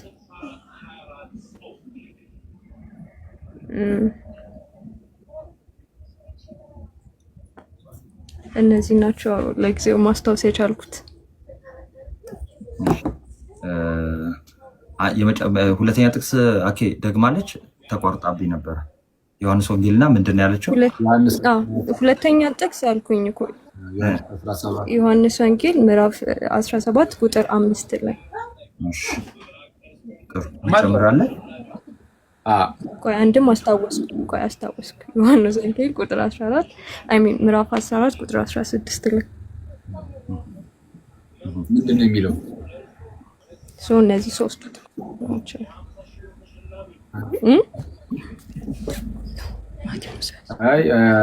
እንትን ነው በዛው ጥቅስ ሌላም አለኝ ማስ 28 ቁጥር 19 ላይ ላንብበው ጥቅሱን ላንብበው። እሺ ለሁለት ነው የምትካፈሉት ነው ያለሙ ወይስ ብቻ? እኔ ብቻዬን ነኝ። የምታግዝሽ ስልኝ እሺ ላንብበው አይደል? እሺ አንብቡ። ለብቻችሁ እሺ ተተተሉ ለካለ አድርጋችሁ ተጣጣሉ።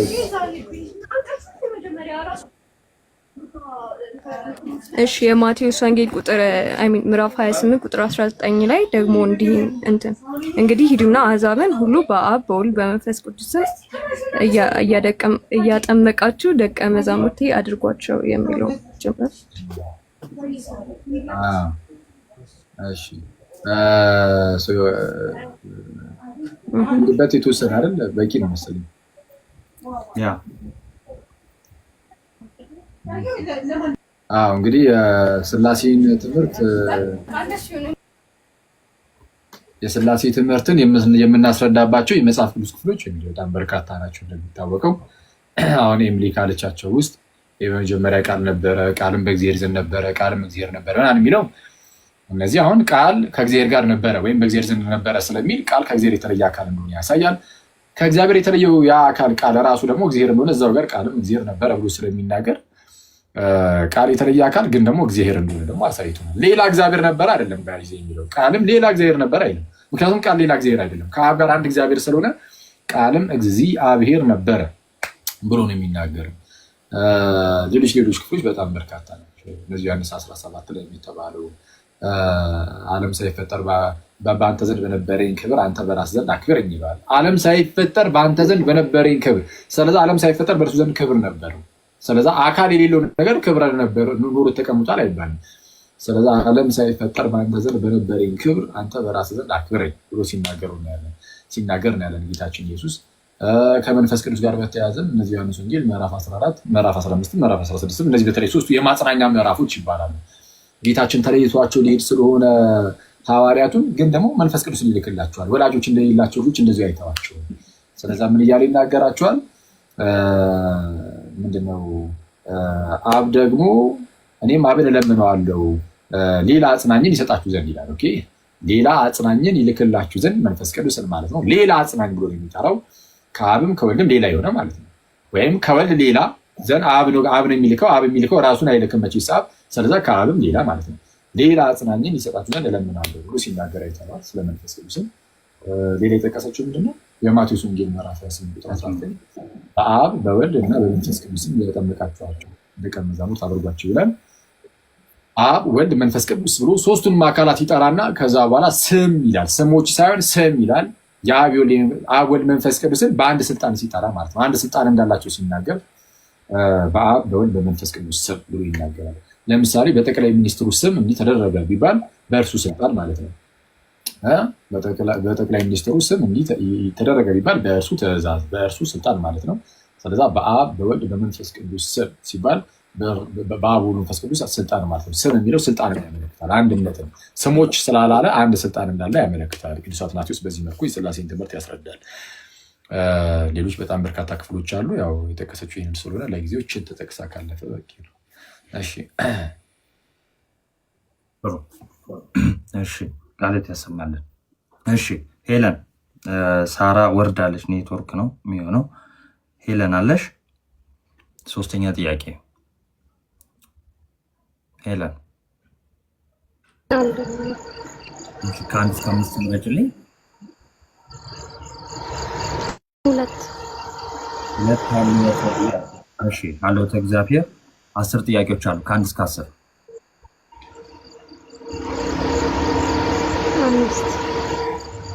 ጥያቄ ቁጥር 5። እሺ ጥያቄ ቁጥር 5 እንዲህ የፈጣሪ መገለጥ በስንት ይከፈላል? አጠር አድርገሽ አብራሪ። የፈጣሪ መገለጥ ይከፈላል በሁለት ልንከፍለው እንችላለን። አንደኛው አጠቃላይ መገለጥ፣ ሁለተኛው ደግሞ ልዩ መገለጥ። አጠቃላይ መገለጥ የምንለው በፍጥረቱ በመገለጡ እንረዳዋለን። ራሱ እግዚአብሔር በገለጠላቸው መጠን ማለት ነው። ሁለተኛው ልዩ መገለጥ የምንለው ለድህነት የሚጠቅመን መገለጥ ነው። ይህንን እግዚአብሔር በመላእክቱ በነቢያቱ በተአምራቱ ራሱን ክብሩን እየገለጠ በስተመጨረሻ በልጁ ራሱን ገለጠና ዓለምን አዳነው ማለት ነው። እሺ እግዚአብሔር አክብርልን። ቆንጆ ስላልሽ ወደ ቀጣይ እንለፍ። እሺ ሳራ አለሽ? እሺ ከአንድ እስከ 5 መረጭልኝ። 2 እሺ 10 ጥያቄዎች አሉ። ከአንድ እስከ 10 10 እሺ ጥያቄ ቁጥር 10 ለህፃናት ልጆች እግዚአብሔር መኖሩን እንዲያውቁ እንዴት ይቻላል?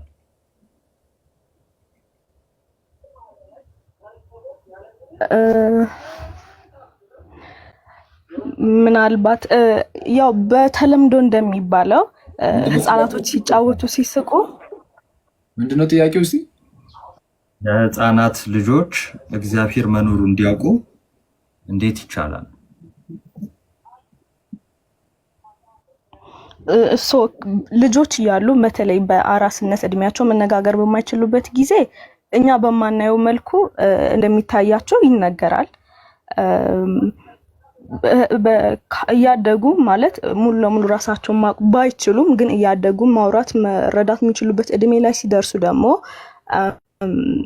አንደኛ እኛ ቤተሰቦቻቸው እህት ወንድሞቻቸው እንዴት ነው የሚባለው ማን ፈጠረሽ ስላሴስ ማን ነው ብሎ ድሮኛ ልጆች ሆነን ሲነገረን እንደነበረ በነበረበት መልኩ እግዚአብሔር መኖሩን ማስረዳት እንችላለን። ጥያቄው ግን ምንድነው? እስቲ ምንድነው ለህፃናት እንዴ ምንድነው ህፃናት ማለት ማን ነው? ህፃናት ጨቅላዎችን ያው ለልጁ እንዴት ማስተማር ይቻላል ነው? ህፃናት እንዴት ነው የሚያውቁት ነው? እንዴት ነው ጥያቄው? እንዴት ሊያውቁት ይችላሉ ማለት ነው? እስቲ ምንድነው ኩሳ አሁን እኔ አስተማርኩት አላካተትኩትም። ይቅርታ አያኪ ይሄ ትሪክ ኩዌስችን ነው።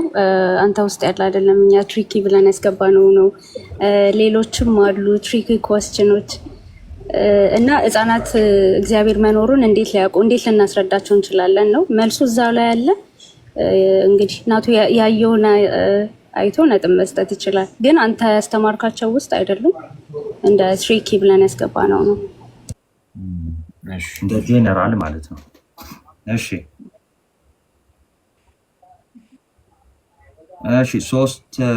ሶስት ጥያቄ ያው ይሄ እንግዲህ የሚለፈኝ ያ ሶስት ጥያቄ ሁላችሁም ወስዳችኋል እና መሀል ላይ በዚሁን ቀጥል ኪ ኮመንት ይከፈትና ትንሽ ይታንፍሱ። ከዛ የተወሰነ ደግሞ ደቂቃ ከዛ በኋላ ይቀጥላሉ። ሞዴሬተርስ ኮመንት ክፈቱ። 5 ነው የሚጠይቁት አጠቃላይ ወይስ ከዛ ሁለት ጥያቄ ይቀራል? ሁለት ይቀራቸዋል ነው።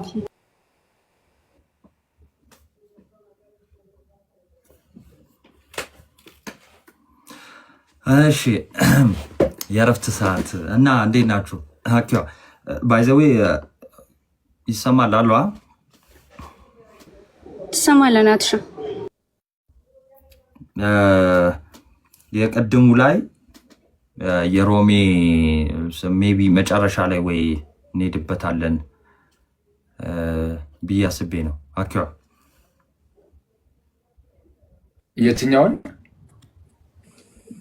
ቆሮንቶስ 5 የሚገኘው ነው እግዚአብሔር በእኛ እንደሚማልድ የሚለውን እና ሮሜ 8:34 ላይ ስለኛ የሚማልደው የሚለውን እንዴት መረዳት አለባችሁ የሚለውን ዝም ብለን መጨረሻ ላይ ጥያቄው ሲያልቅ ማለት ነው።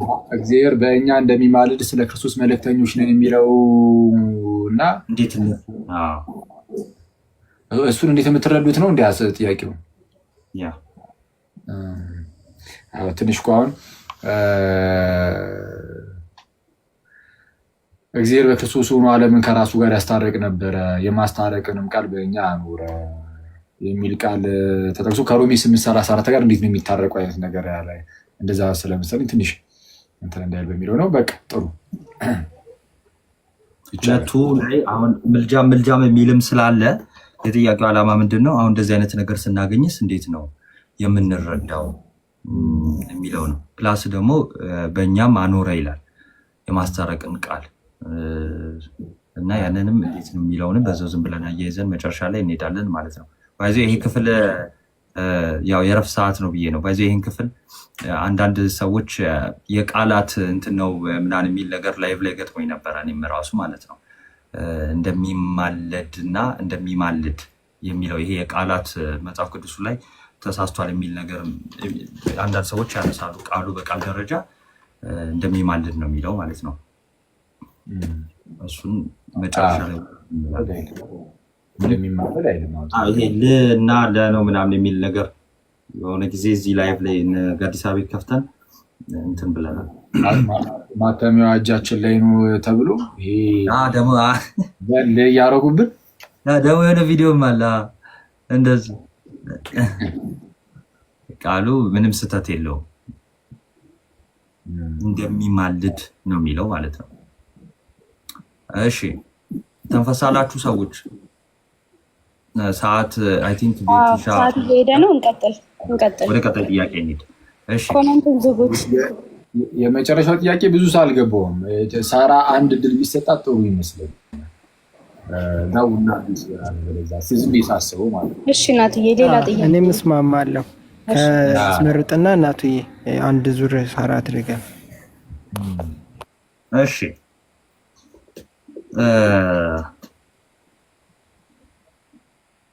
ያሽ ከ1 እስከ 5 ሳርቾ ምርጭ ሊመደብ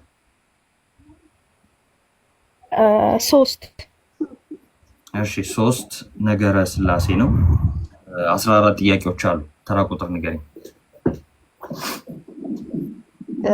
1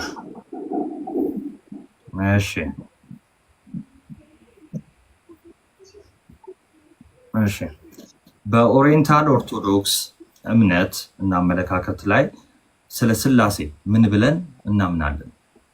በአጭር አስቀምጬ በአጭር በኦሪየንታል ቤተክርስቲያን እንዴት ነው?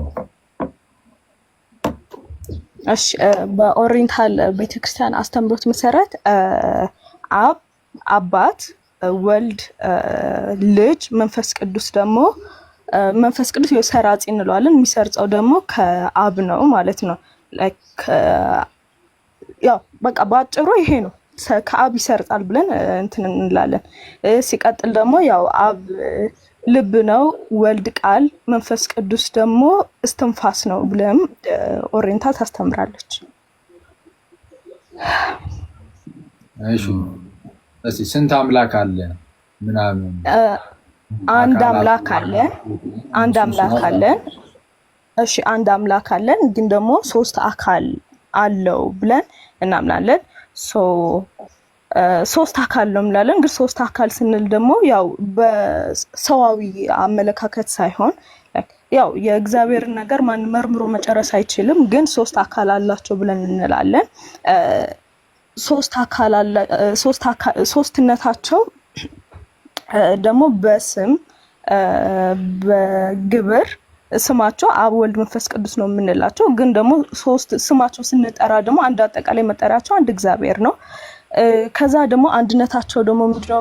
በመለኮት በአገዛዝ በመፍጠር ይህንን ዓለም በማሳለፍ በመወሰን በመሳሰሉት ነገራቶች አንድነታቸው ይነግረናል ማለት ነው። እሺ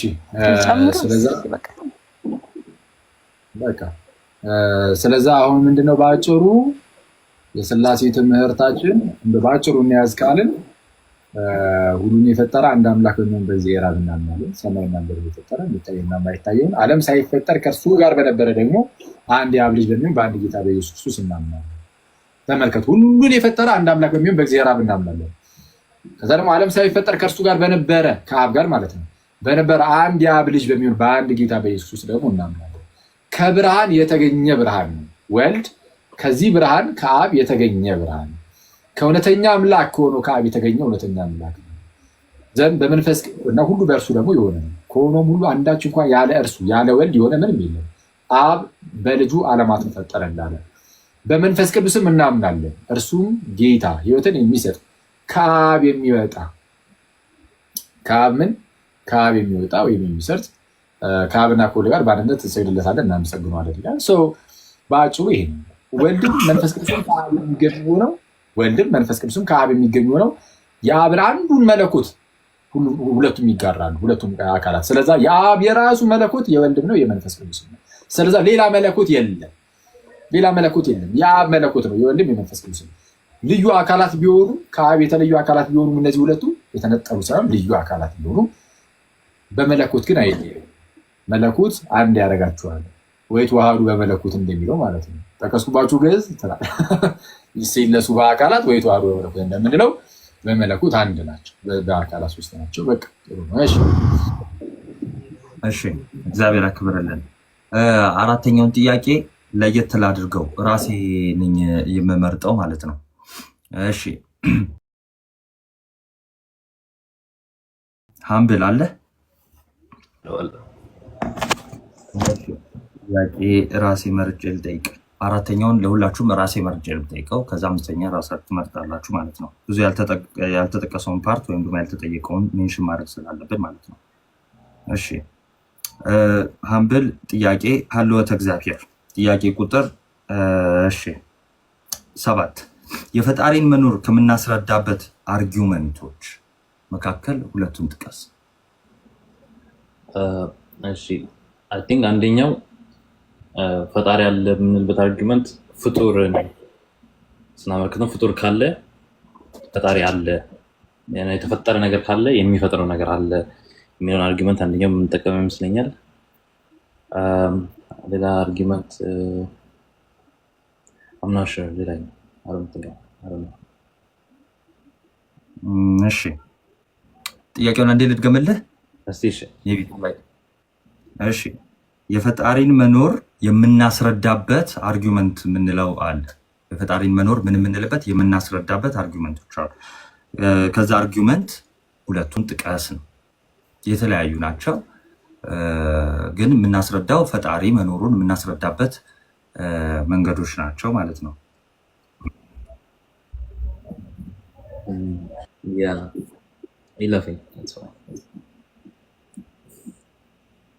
ጥያቄ ለእኔ ማርክ እችላለሁ? አይ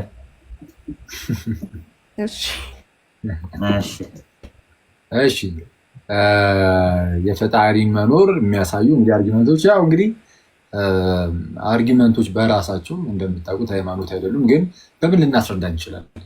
የእግዚአብሔርን መኖር በምን አይነት አመክንዮች ልናስረዳ እንችላለን ነው። አሁን ከስነ ፍጥረት አንጻር የምናስረዳ ከሆነ ለምሳሌ አሁን እኛ ካየናቸው ውስጥ ስማቸው ልጥቀስ ባላቅም ለምሳሌ እንደነ ካላም እንደነ ዲዛይን አርጊመንት ምናምን ይጠቀሳሉ። የካላም ኮስሞሎጂካል አርጊመንት ምንድን ነው? ካላም የሚባለው አርጊመንት መኖር የጀመረ ነገር ሁሉ አስጀማሪ አለው የሚል ነገር ነው። የመጀመሪያው መኖር የሆነ የጀመረ ነገር ካለ የሆነ አስጀማሪ ነገር አለው። መኖር የጀመረ ሆኖ አስጀማሪ የሌለው ለመጀመሩ ምክንያት የሌለው ነገር የለም። በሆነ ምክንያት ነው የሚጀምረው መኖር ከጀመረ፣ ህልውናው መኖር ከጀመረ ማለት ነው።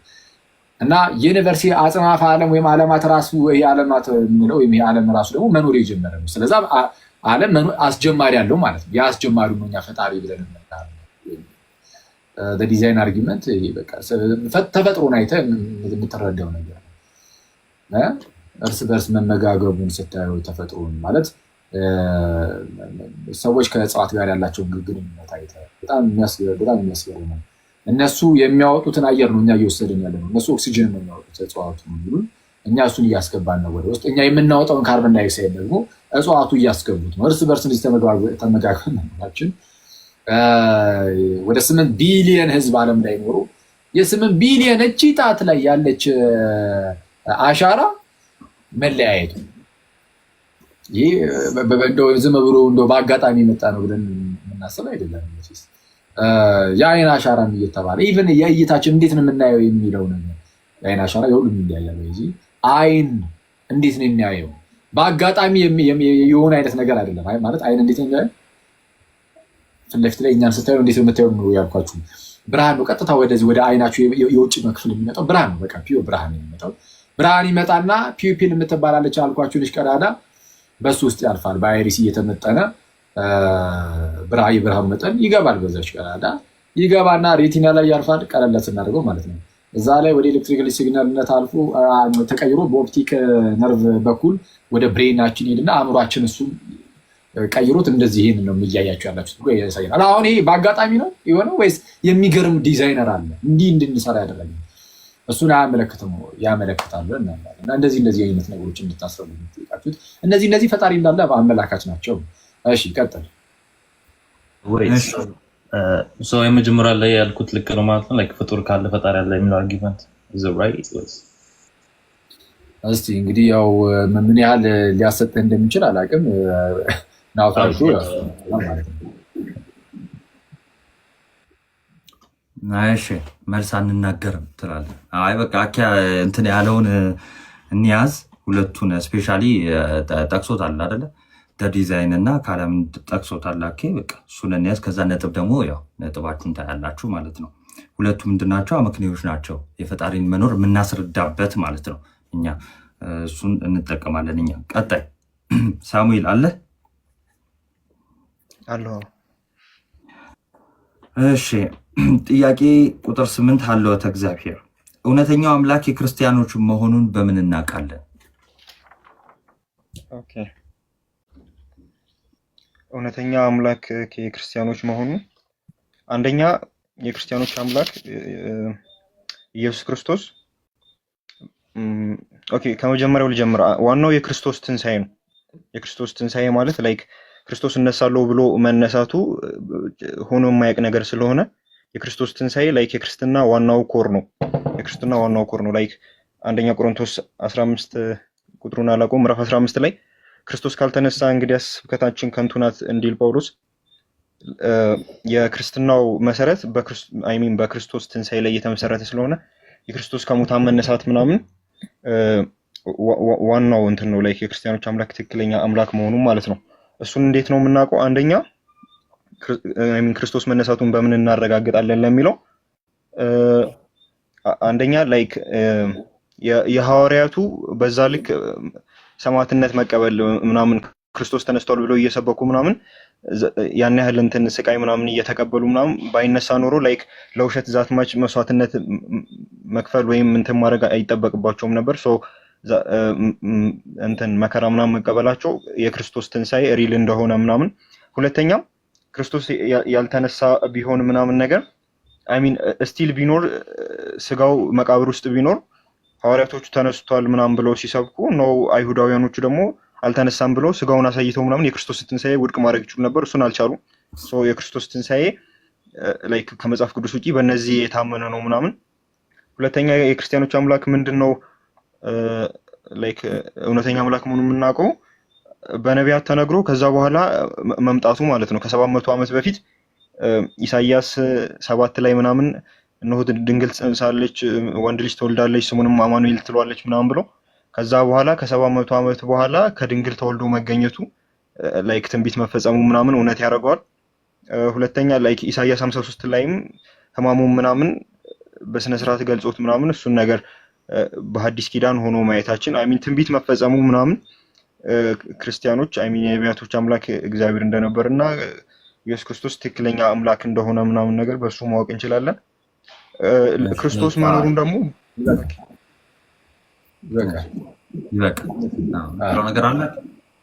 አይ በቃ ክርስቶስ ኢየሱስ ተነስቷል፣ ጌታችን ሞቼ እነሳለሁ አለ። ብዙ ሰዎች እንዲንሆናለን ብለው አድርገውታል። ሞቼ ማለት የተለያዩ ነገሮችን ማለት ነው። ሀብታም ሆናለሁ፣ ፓይለት ሆናለሁ፣ ዶክተር ሆናለሁ፣ ገዢም ሆናለሁ ብሎ ገዢ ሊሆን ይችላል ሰው፣ የምድራዊ ገዢ። ሞቼ እነሳለሁ ብሎ ሞቶ መነሳት የሚችል ግን የለም። ጌታችን ሞቶ ከተነሳ ማለት ሞቼ እነሳለሁ ብሎ ቃሉን ካከበረ ዘንድ ሌላ የተናገራቸው ነገሮች ሁሉ የሚከበሩ ቃል ነው ያለው ብለን እንድናስብ ያደርገናል። የምርም ለካ ሰማይና ምድር ያልፋል ቃሌ ግን አያልፍም ያለው ኧረ የምሩን ነው ብለን እንድናምን ያደርገናል። እናንተ ራሳችሁ ሞታችሁ አትቀሩም ትነሳላችሁ ካለን እናምነዋለን ጌታችን። ለምን? እሱ ይኸው ሞቼ እነሳለሁ ብሎ ሞቶ ተነስቷል። ስለዛ በክርስቶስ በኩል የተነገረው ሁሉ ትክክል እንደሆነ እንድናምን ያደርገናል። እንደዚያ ሶሊድ የሆነ ነገር የትም ቤተ እምነት ውስጥ አይገኝም። ባይዚ የፈለከው ቤተ እምነት ሂድ፣ ወደ እስልምና ሄደ መሐመድን እንድናምኑ የሚያደርገን ምን ነገር አለ ብትል እንደዚህ አይነት ሶሊድ የሆነ ነገር ከየትም ሊመጣ ይችላል። ወደ ሌሎቹ ዓለም ላይ ወደ የትኞቹም ሃይማኖቶች ክርስትና ጋር ስትመጡ ግን እንዴ ሞቶ የተነሳ የተናገረው ነገርማ ይታመናል። እንዴ ሞቼ እነሳለሁ ብሎ የምር በዛሬ ደግሞ የነቢያቱ ቃል አለ። ቤት እንደሚወለድ ከማን እንደሚወለድ ማለት ከድንግል እንደሚወለድ በቤተልሔም እንደሚወለድ ምናምን ይሄ ሁሉ ነገር ተሞቱ ስለ ስቅለቱ ተናግሮ መጥቶ ጌታችን ሲፈጽም 700 ዓመት ከ500 ዓመት እንደዚህ አይነት ዓመታት በፊት የተነገሩ ነገሮች ሁሉ ሲፈጸሙ አይተናል። ኧረ ክርስቶስ እውነተኛ ጌታ ነው፣ እውነተኛ አምላክ ነው፣ ወይም በእርሱ በኩል የተገለጠው አምላክ እውነተኛ አምላክ ነው፣ እርሱ የነገረን ሁሉ እውነት ነው ብለን እንድናምን ያደርገናል። የክርስቲያኖች አምላክ ትክክለኛ አምላክ እንደሆነ የምናውቀው በክርስቶስ በኩል ነው። እሺ ቀጥል ቶሎ እንድንጨርስ። እሺ ኤሚሊ አቤት ነገረ ክርስቶስ ናቱ ይቅርታ እንዴ እሰማለሁ። ኔትወርክ ስዊች ስላደረኩኝ እያልተቆራረጠ እንደሆነ ቼክ ላድርግ። ሰማያለሽ? ማነው እያወራ ያለው? እሺ ነገረ ክርስቶስ ጥያቄ ቁጥር 10 በንስጥሮስ ክህደት ላይ ወይ ደግሞ የንስጥሮስን ክህደት በመሞገት በጉባኤ ኤፌሶን የጌታን ፍጹም ሰው ፍጹም አምላክነት ያስረዳ ቅዱስ አባት ማን ይባላል?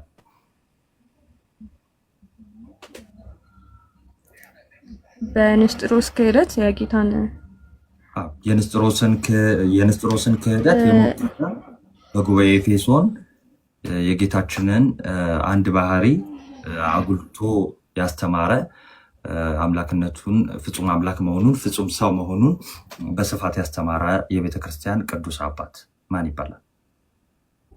ተዋህዶን ማለት ነው። የአምላክነትና የሰውነቱን ተዋህዶ ቄርሎስን በዋናነት ሲቃወም የነበረው አባት ማን ነው?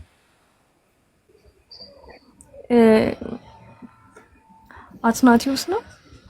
አትናቲዮስ አምናት ሹር ግን ዮናት ሹር ቆይ በምን ጉባኤ እንዳልኩሽ ላስታውስሽ። በጉባኤ ኤፌሶን። እሺ ያው ካልከ በኋላ እዚህ ከመለሰችውም ላይ የተወሰነ ቀንስባት አባ። ኧረ አንተ ራስህ እሺ ኮሜንት ክፈቱላቸውና እስቲ ይሞክሩ። እነሱም የታችን ክፈቱላቸው ኮሜንት። እሺ ፕሮቴን የተቃወሙ ማን ነበረ? በዋናነት ተቃውሞ የኤፌሶን ጉባኤው ሂሮ ማን ነው?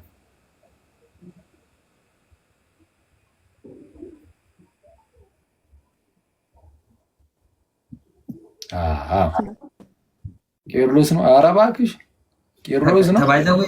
አኪ አምልጦ እኮ ቄርሎስን የተቃወመው ብለህ እንዴ? ቄርሎስን የተቃወመ አልኩኝ እንዴ? ንስጥሮስን የተቃወመ ያው ንስጥሮስን ለማለት ነው። ግን ቄርሎስ አንደበት ላይ ስለነበር ቅዱስ ቄርሎስ ንስጥሮስን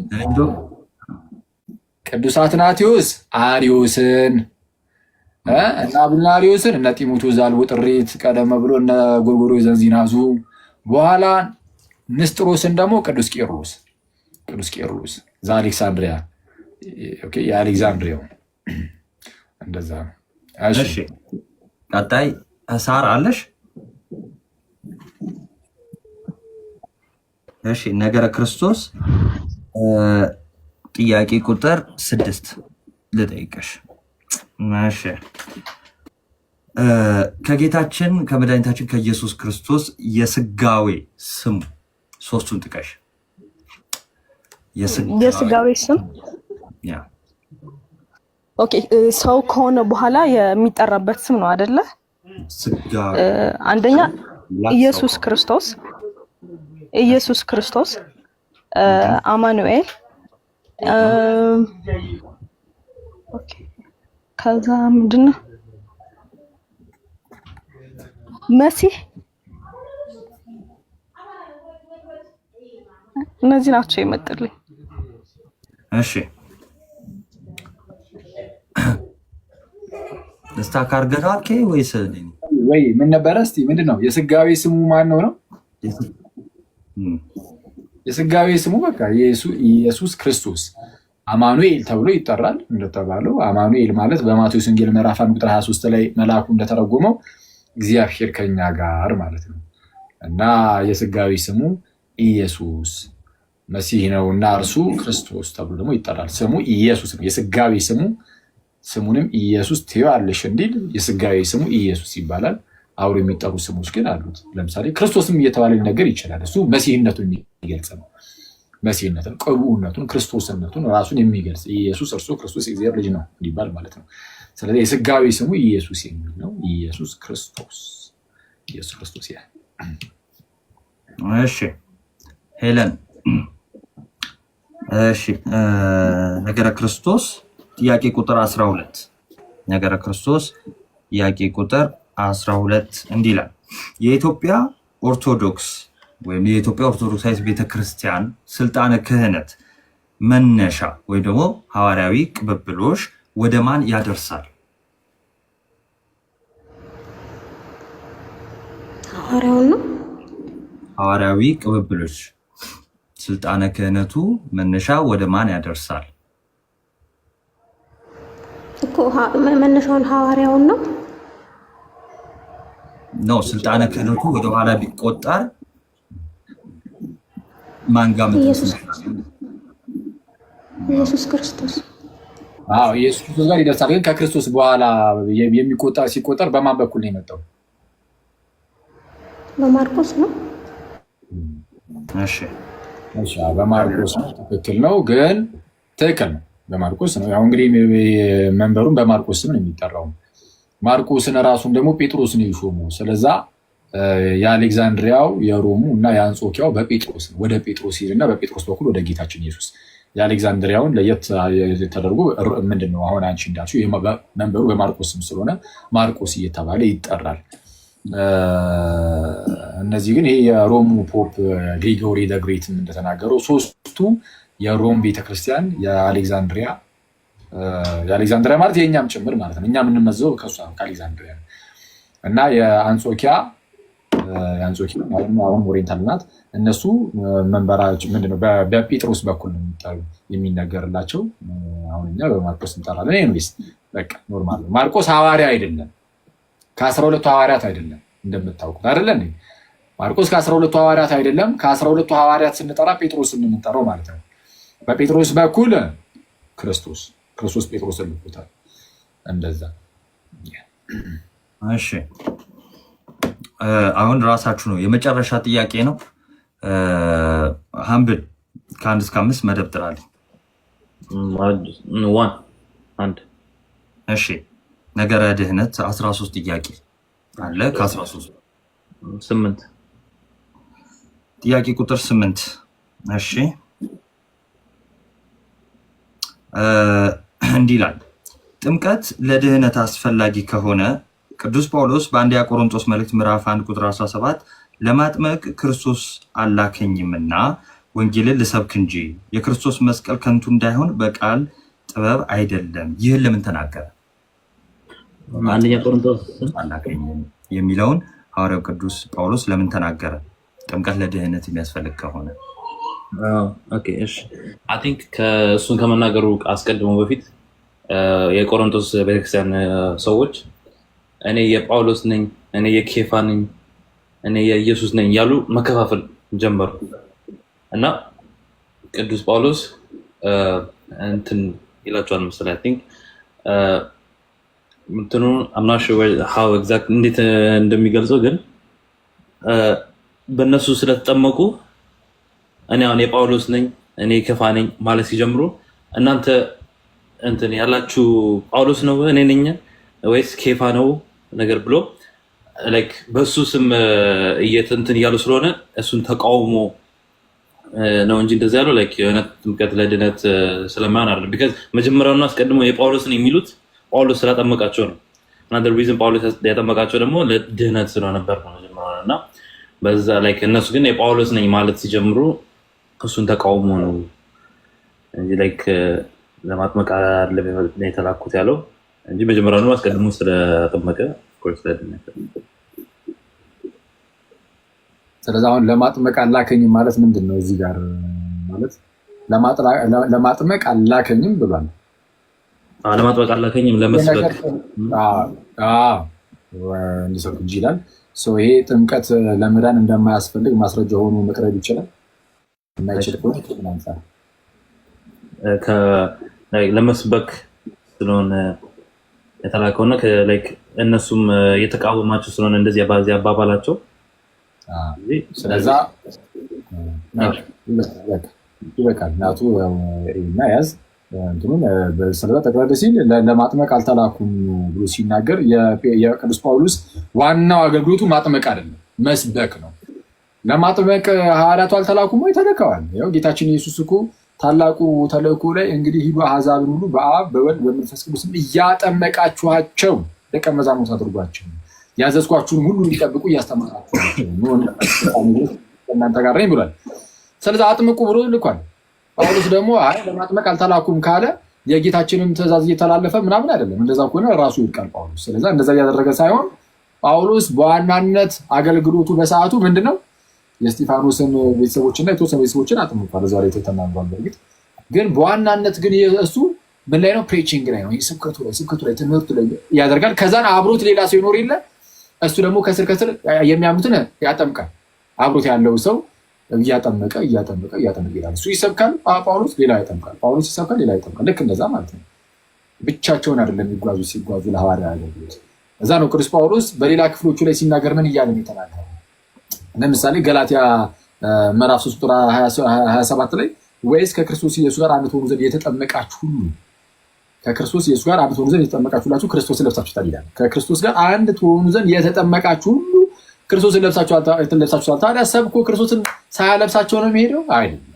ይሰብካል፣ ሌላ ሰው ያጠምቃል። ስለዛ ክርስቶስን ይለብሱታል። ክርስቶስን የሚለብሱት የተጠመቁ እንደሆነ ራሱ ጳውሎስ ስለሚያውቅ ስለተናገረ ሮሜ 6:3 ላይ ይህንን የተናገረ ወይስ ከክርስቶስ ኢየሱስ ጋር አንድ ትሆኑ ዘንድ የተጠመቅን ሁላችን ከሞቱ ጋር አንድ እንሆን ዘንድ እንደተጠመቅን አናውቅም እንዴ ይላል። ወይስ አታውቁም እንዴ ይላል። ስለዛ ከጌታ ጋር አንድ የምትሆኑት በጥምቀት ነው። ከሞቱ ጋር አንድ የምትሆኑት በጥምቀት ነው ያለው ጳውሎስ። እኔ ለማጥመቅ አልተላኩም እያለ አይነት ሴንስ ነው ያለው። በፍጹም እሱ ስብከቱ ላይ ትኩረት ያደርጋል፣ ያስተምራል። አብሮት ያለው ደግሞ ያጠምቃል። ስለዚህ የጳውሎስ ዋናው አገልግሎት ለአሕዛብ ስብከትን ማቀበል ወንጌልን መስጠት ነው። ሌላው ደግሞ ያጠምቃል ነው እንጂ ራሱ ቅዱስ ጳውሎስ ወደ አገልግሎት ሲመጣ ምን አድርጎ ነው የመጣው? ተጠምቆ። ያውም ደግሞ ዝም ብሎ ተጠምቆ ብቻ እኮ አይደለም፣ በጥምቀት ውስጥ ከኃጢአቱ ታጥቦ ነው የመጣው ጳውሎስ ራሱ ቢሆን በሐዋርያት ሥራ ምዕራፍ 22 ቁጥር 16 ላይ ምንድን የሚለው? ሐናንያ ጳውሎስን ወይም የተርሴሱ ሳውል እየተባለ በሚጠራበት ሰዓት አሁንስ ለምን ትዘገያለህ? ተነስ፣ ስሙን እየጠራ ምን አድርግ? ተጠመቅ፣ ከኃጢአትህም ታጠብ። ስለዛ ከኃጢአቱ በጥምቀት ውስጥ ታጥቦ ነው የመጣው። እኔ ለማጥመቅ አልተላኩም ሊል አይችልም። ኦፍኮርስ እንደዚህ አይደለም አባባሉ። የኔ ዋና አገልግሎቴ ማጥመቅ ላይ ነው። ይቅርታ መስበክ ላይ ነው። ማጥመቅ ደግሞ ያው የሌላው ነው። ከዛ ቀደም ብሎ ግን አሁን ቅድም እንደተናገርከው ሀምብል ሰርቨንት ቀደም ብሎ መከፋፈሎች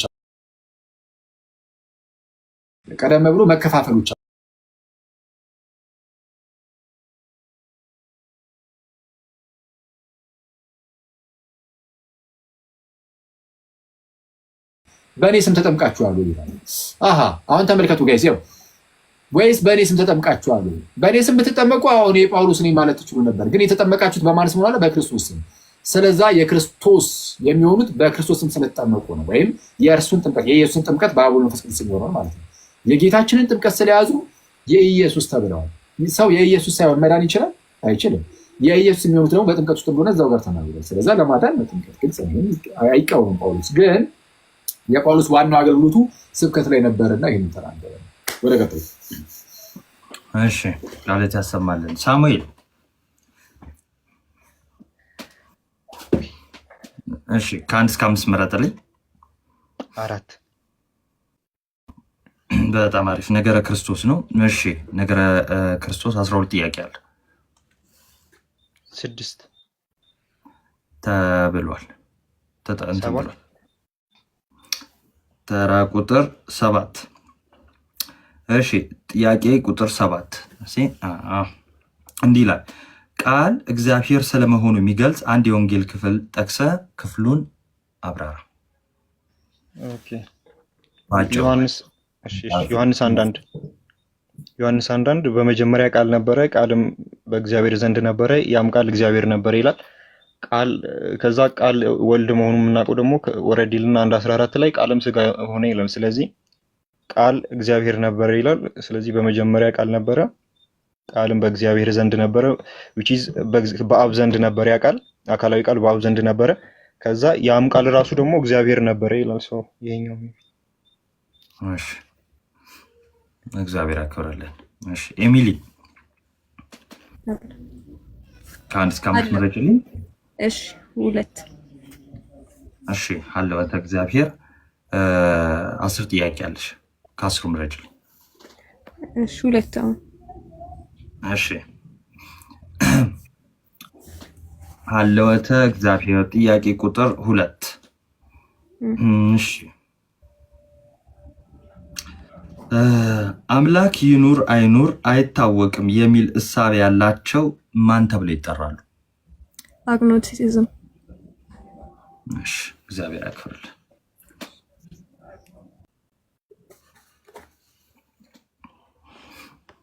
እሺ ሳራ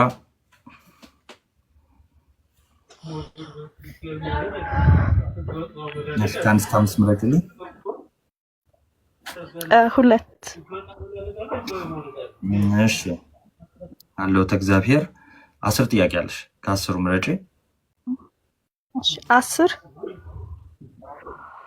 እሺ 10 ተብለው ተጠይቋል። እሺ 8 ተጠይቋል። ያልተጠየቁት ቁጥሮች ስንት ናቸው? 4 9 በቃ 4 ይሁን። እሺ ጥያቄ ቁጥር 4 እንደ ሰዓት ሰሪ ፈጣሪ ፍጥረትን ፈጥሮ ዞር ብሏል ብለው የሚያምኑት ምን ተብለው ይጠራሉ? ኦኬ አማኞቹ ዲስት ተብለው ይጠራሉ። በአጠቃላይ እንትኖዶቹ ደግሞ ሄዷል ብለው የሚያምኑት ደግሞ አስተምሮቱ ደግሞ ዲይዝም ተብሎ ይጠራል። እሺ እሺ እግዚአብሔር ያክብርልን። ምን የምትለው ነገር አለ? እሺ እንዲህ ስትል እኮ ኧረ እኔ እንዳታቦከው በቃ እያልኳት ነው። መለሰች በኋላ እና ብላ ስትቀጥል ወዲህ እሺ ሄለን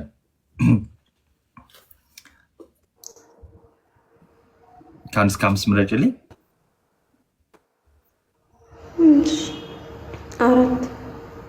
4 እሺ ነገረ ክርስቶስ 12 ጥያቄ ያለሽ ተራ ቁጥር ንገሪኝ።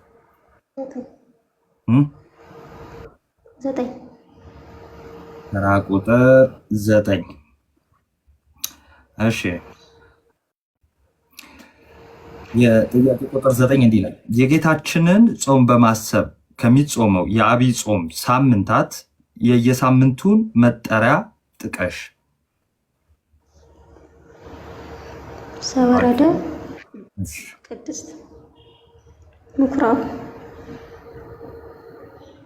ደብረ ዘይት 5ኛው፣ እሺ ገብርኤል፣ ኒቆዲሞስ፣ ሆሳና።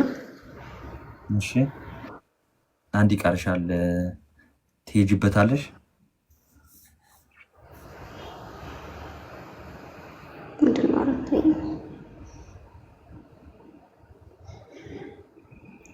እሺ ከሞላ ጎደል ስለመለሽው ጥሩ። መጽሐፉ የሚቀርሽ እኔ እንትን ልበል፣ ያው ሙሉ ይጠራ ስለተባለ ነው። እሺ ተወዳጆች ሁሉም እዚህ ጋር የምታዩቸው ተወዳዳሪዎች 5 ጥያቄ ወስደዋል። ስለነበረን ቆይታ የአምላካችን ስም የተመሰገነ ይሁን። አሁን ኮመንት አብሩና እስቲ አኬም ምን በቀጥታ አኬም። አይ በቃ በጣም ደስ የሚል ጊዜ ነበረ። በጣም ደስ የሚል እንደዚህ አይነት ነገሮች በጣም መለመድ አለባቸው ይመስለኛል። አሁን የጀማ ብቻ ሳይሆን በየቦታው ክርስቲያን ወንድም እህቶች በየቦታው በየቴሌግራሙ በየፌስቡኩ እዚሁ ቲክቶክ ላይ የሚያሉ ሌሎችም ማለት ነው እንደዚህ ቶሎ ቶሎ ማዘጋጀት ያለባቸው ይመስለኛል። በጣም ደስ ይላል። ሰብሰብ ተብሎ እዚሁ የሚጠያየቁት ሰዎችም ያው ከወንድም እህቶቻቸው ጋር ስለሆነ አንደኛ የንግግራቸውንም ያዳብሩበታል። ጥሩ ነው። ሲቀጥል ደግሞ ያው ከወንድመቶች ጋር ስለሆነ ጥሩ መማማር ይገኛል። ጥሩ መቀራረብም ነው። ቤተሰባዊነትንም ይጨምራል። ያለውን ግንኙነት ቤተሰባዊነቱን ያንን ይሄ ሙሉ በጣም ደስ ይላል። ቆንጆ ነው እና ሌሎቻችሁም እንደዚህ በተበረቱ ጥሩ፣ ሌሎቹ የሚበረቱ። ይህንን ያዘጋጃችሁ ሰዎች ግን እግዚአብሔር ይባርካችሁ ምናምን። በጣም ጥሩ ደስ ይላል። ናቱዬ በጣም በቃ አንተ ራሱ አደገኛ ጥያቄ አይደለ እንዴ? ኮስተር አልኳ እንዴ? ኧረ ከአምስቱ መደብ አራተኛ መደብ ከሶስት ውስጥ 12 ጥያቄዎች አሉ። የትኛውን ቁጥር ትመርጫለሽ? ኧረ አንተ ጸጋን አገኘው ነው እዚሁ ጋር እዚሁ ትቀልዳለን። መመቤቴ ጥያቄ አጠያቂ ላይ በጣም ቆንጆ፣ በጣም ደስ ይል ነበረ። በቃ ሁሉም ነገር ፏ ነው።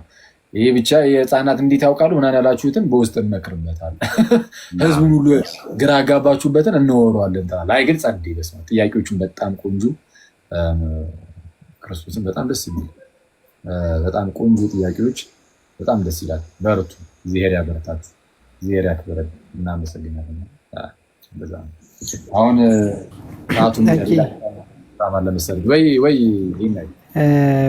በጣም እናመሰግናለን። አንተም እዚህ ስፔን እንደሆነ ቁጭ ብለክ ጥያቄዎቹን እያብራራክልን ነበረ። በቃ ራሱን የቻለ አንድ ክላስ ነው ዛሬ ወሰድነው ማለት ነው። 3 ነገር እኔ ራሴ ታዘብኩ።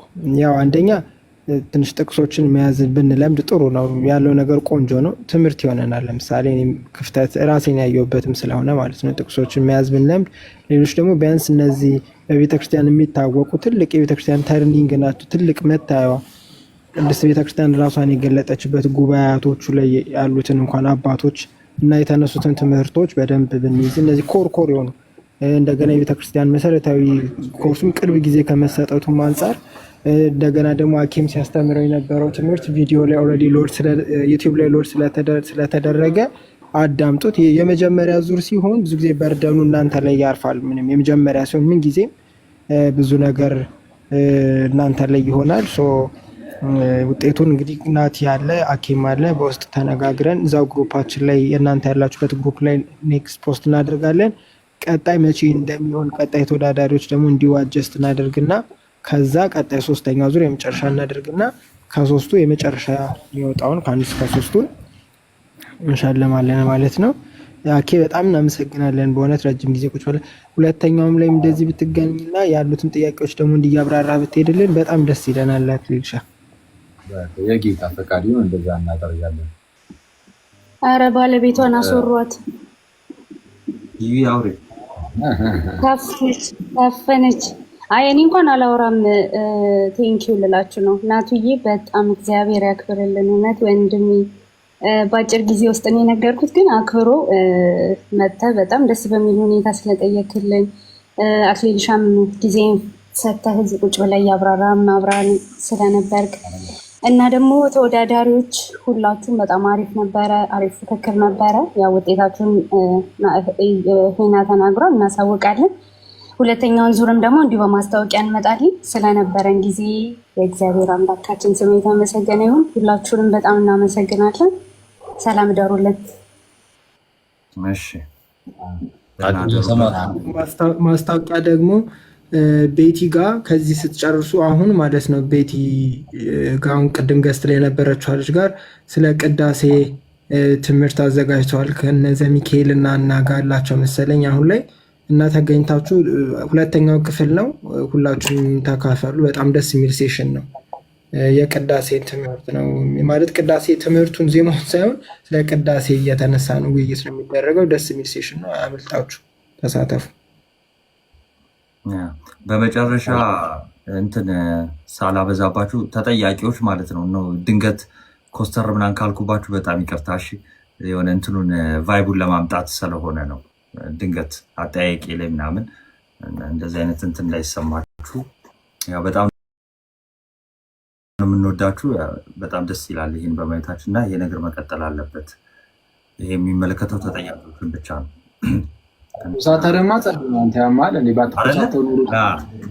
እንትኑን ለማምጣት ነው። ይሄ ጥያቄ ተጠያቂና ምናምን ነው እንጂ ታውቀኛለህ አልችልም። ደግሞ ስፈን ደግሞ ሌላ ጊዜ ስለምናያቸው ቪታም አዲስ ነገር አይደለም። የምናውቀው ሰው ጋር የምናወራ ነበር ይመስለው። ለዛ ምንም ሲሪየስ ብትሆን እናውቃለን እንዴት ኖርማሊ እንደሆንክ። ቴንክ ዩ። አሁን ኮርተብኛል አልኮራብኝም? አኪ ኧረ በስመ አብ በጣም ጸልይ ክርስቶስን። እኔ ምንድነው ሀልዎተ እግዚአብሔር ላይ ምን እንደዛ እንዳረገ ባላውቅም ትንሽ ገና በቃ ሌሎችን ስትመልስ በጣም ደስ እያለኝ ነበረ ሰማ ነበር እና ዜጋ ገብታ በጣም ጸልይ በጣም ቆንጆ ነው። እስቲ ሌሎቻችሁ እንዴት አያችሁ? ጥያቄ እና ሳሚ ሌሎቻችሁ ኩራትማ አንቺ ኩራሽብን ጥያቄ ኩራሽ እኮ አልመለስም እያልሽ ነው። አይመልሻለሁ ግን እኛ ላይ መኩራት አለብህ። በጣም ደስ ናላችሁ። በጣም አሪፍ። እንዴት አያችሁት? ጥያቄው ጥሩ ነው። እንደዚህ ጥያቄና መልሱ ፕሮግራም ምናምን በጣም ይቀጥል በደንብ። እናመሰግናለን ደግሞ እድሉን ስለሰጣችሁ በጣም። ሳሚስ እንዴት ነበር? ቶሎ አጠር አድርጋችሁ ተናገሩና እንሂድ ወደዛ።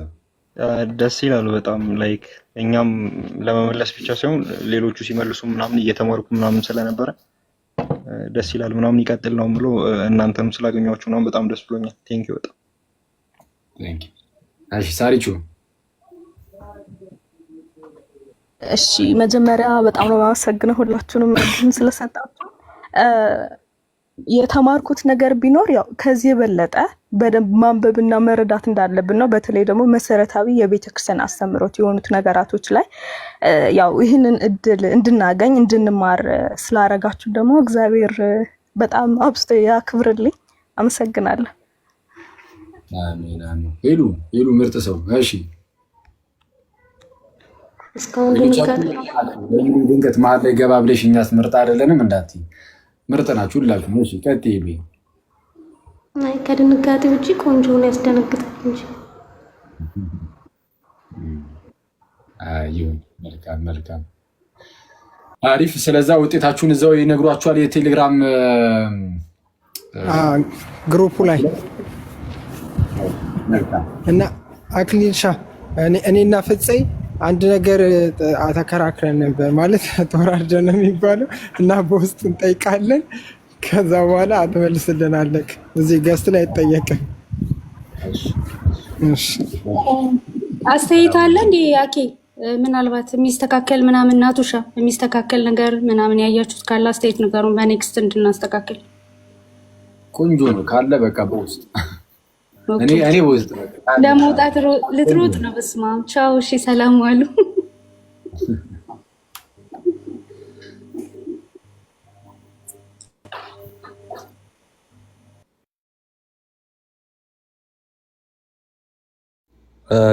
ቴንክ ዩ እናመሰግናለን። በዛ አጋጣሚ ሮክ ቴንክ ዩ ልበልሽ ብዬ ነው።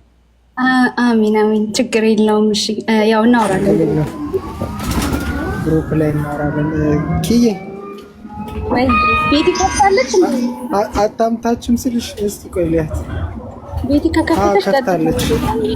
ኦኬ በቃ ያለን ሁላችንም ወደ ቤቲ ነው። ሰላም ደሩ ቅዳሴ ትምህርት አለ። ሁላችንም ሰላም ደሩ